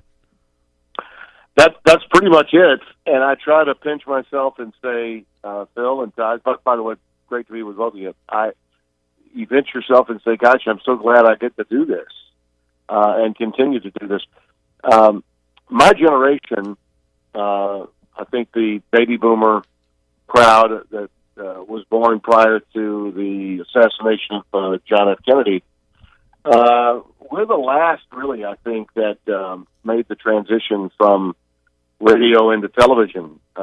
Most of the young people that you see crashing television right away, particularly as play-by-play people, never did radio. Some may have if they went through the minor league system, and there are a few of those out there, but very few. But everybody that's, say, 60 years of age and older, and I certainly fall into that lot, had to start in radio to get an opportunity to maybe make it into television. And that's certainly true for me and a lot of other guys like me that are still out there working games on a regular basis. I jokingly told Brad Messler when I ran into him at the final ACC tournament in the history of Raycom Sports. He and a lot of the older guys that had at some point in their lives had worked for Raycom came to a little party that the commissioner of the ACC put on, and we were joking, the only guy out there doing football more regularly than us is Al Michaels. And Al, I think, is 71. And I said, with Vern gone and with Brent Musburger gone, I said, hey, how does it feel to be the new old guys? Because that's what we are, really. Mike Patrick was also out of it, and Mike, I think, is 71 or 72, and he retired from ESPN not long ago. And we were joking that it's, maybe the timing to be old now is a good time. And hopefully we can stay old for a long, long time and keep doing this because we love it so much. But that's really true. Without radio as the opportunity to get us started, and I think it shows really in a lot of ways, the way we broadcast games versus the way some of the younger guys coming up today broadcast. The theatrical aspect of the call and the art form of the call is something that's synonymous with people that came up through radio first. And I had a deep and abiding respect for all the guys that I got to know when I was working in the SEC many, many years ago as a young broadcaster. I got to know and became very close to all of the older guys that were mentors of sorts, not the least of which I could find in Arkansas. And I knew him when he was at Vanderbilt, the late, great Paul Eels, who was the voice of the Razorbacks for some time. Those were guys that knew and had an essence about them that was unique. And so I guess to some extent I get a little bit nostalgic on National Radio Day because I think that it's not like the younger broadcasters today aren't good. They are all very good. But I think there is a difference that comes from the time we spent in radio before we got into TV. And as I said, some of the radio broadcasters today, some of the guys you see on television today have done radio, and they did it as minor league broadcasters starting out. And I can always tell when I'm watching a young guy on TV, whether he did radio or not. I can just tell by the cadence of his call. I think radio makes a big difference in the longevity, really, of a TV sportscaster. Well, a lot of the younger sportscasters never spun a record. I know you have. I had to spin a record at a couple of the stations before. But I heard you talking recently about the idea of being play-by-play, doing play-by-play for a living is more of a lifestyle than anything else. I think it's the same as like coaching, because when you're not doing a game or preparing for a game or in the rhythm of a season, like what we've been doing for these last couple of months. And I did like 18 years of minor league baseball and doing Arkansas baseball and women's basketball now. So when you're not preparing for games or doing games, you almost feel like you're not fully yourself at that time. You got family, you got friends and things to do, but there's a lifestyle that you get used to and that you crave when you do this as long as you have, and I think as long as I have too. Yeah, you're thinking the game, even if you're not playing the game or broadcasting the game. You're still thinking about the game. I think the question came about, it may have been on another show recently, and the question was, explain your preparation, how different it is. Preparing for a game is more meticulous than preparing for working in the studio, but one thing about being in the studio is you've got to know a little about a lot. And when you're calling a game, it's just the opposite. You got to know a lot about two teams, which you could argue is little, a lot about a little.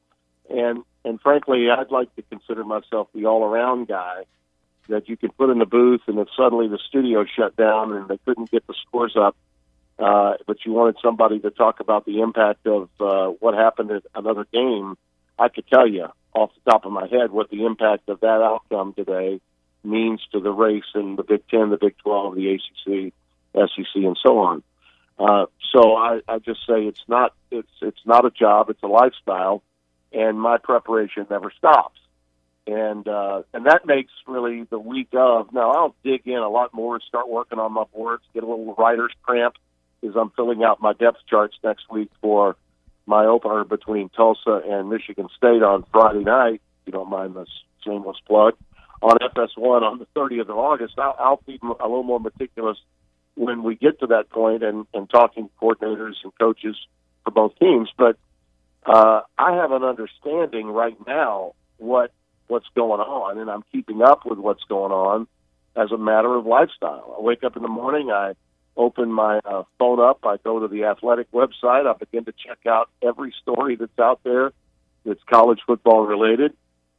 With team preparations and fall camps, and that keeps me abreast of things. And I do that really 24/7, 365.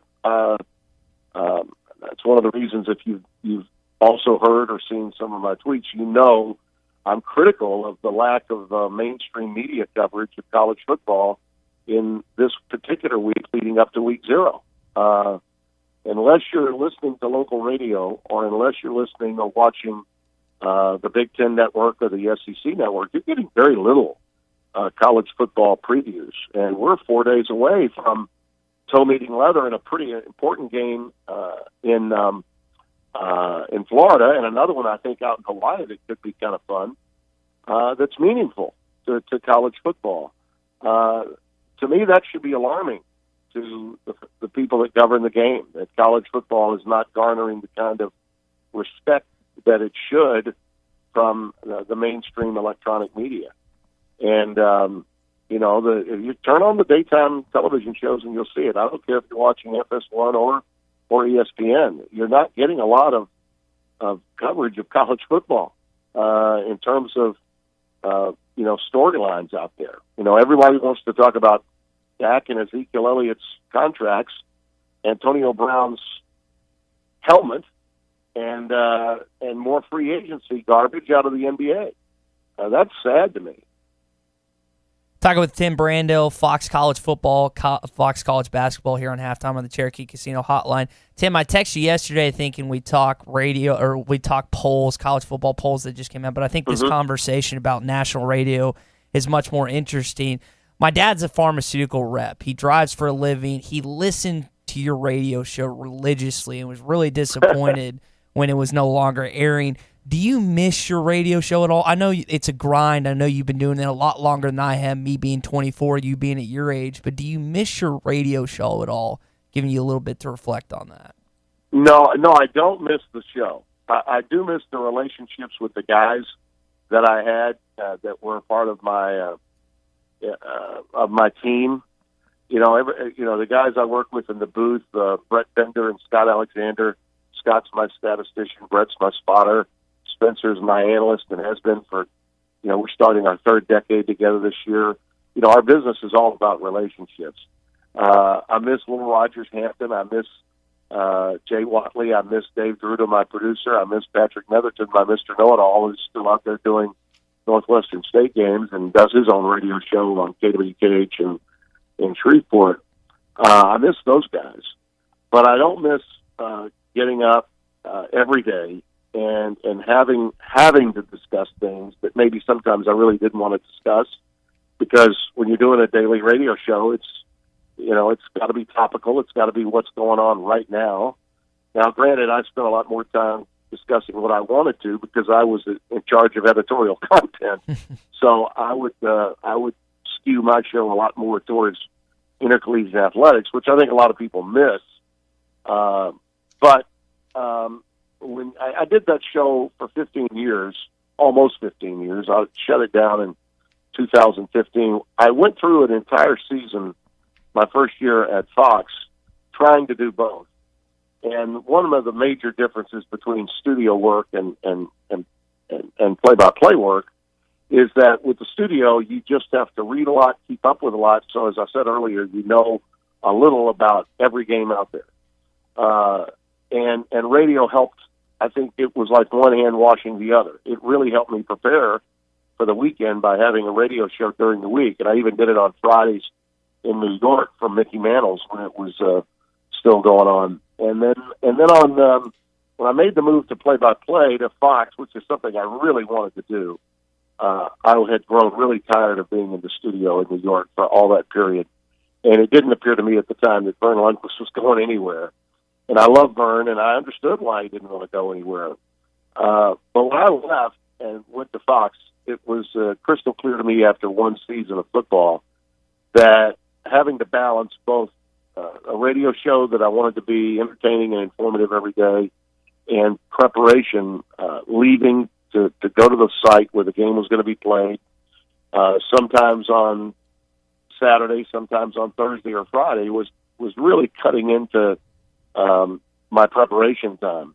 And I got through it the first year without it really showing up as a problem, but I think it would have been a problem had I continued to do it. So that's really the reason we shut the show down, was because of the fact that I felt like I wasn't going to be as good at what I wanted to do most, which was play-by-play, if I tried to continue to do both. And that was a decision that wore on me for that entire year because I wanted to make sure that my guys were okay. I had 4 guys that were dependent on my show, and I wanted to make sure that they could get themselves in shape. When I left CBS, and we mutually agreed on the exit, and it was a rather abrupt one, I had about another year to help these guys get situated so their futures would be okay. And I wasn't going to leave the show until they had something to go to. And once they did, that's when we decided to pull the plug on it. I hear people say to me all the time they miss it. Some guys still think I do it, but they haven't tuned in a while. Or maybe they've heard me on your show and a few others. But it was a great experience. I'm glad I did it for the time that I did because it was one of my dreams to be able to do a national show that had my name on it, that I could do at home, which was really cool. And but I really always got into this business to be a play-by-play broadcaster. And for the first time really ever in my career, I was able to just concentrate on what I felt that I got in the business in the beginning to do for a career, and that was just call live events. And I'm enjoying it, and I don't miss the radio at all.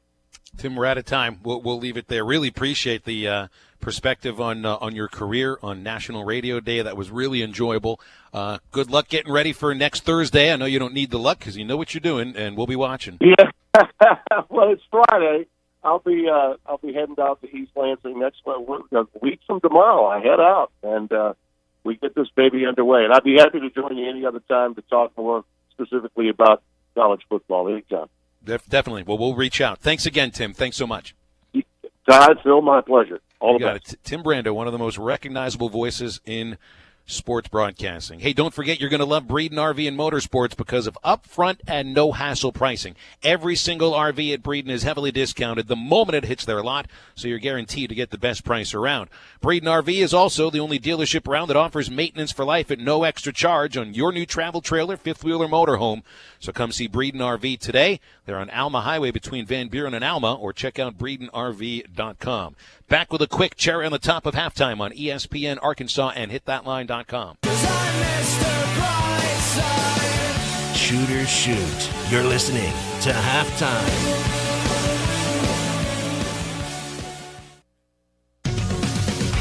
It's Southern Tire Mart Free Brake Inspection Tuesday.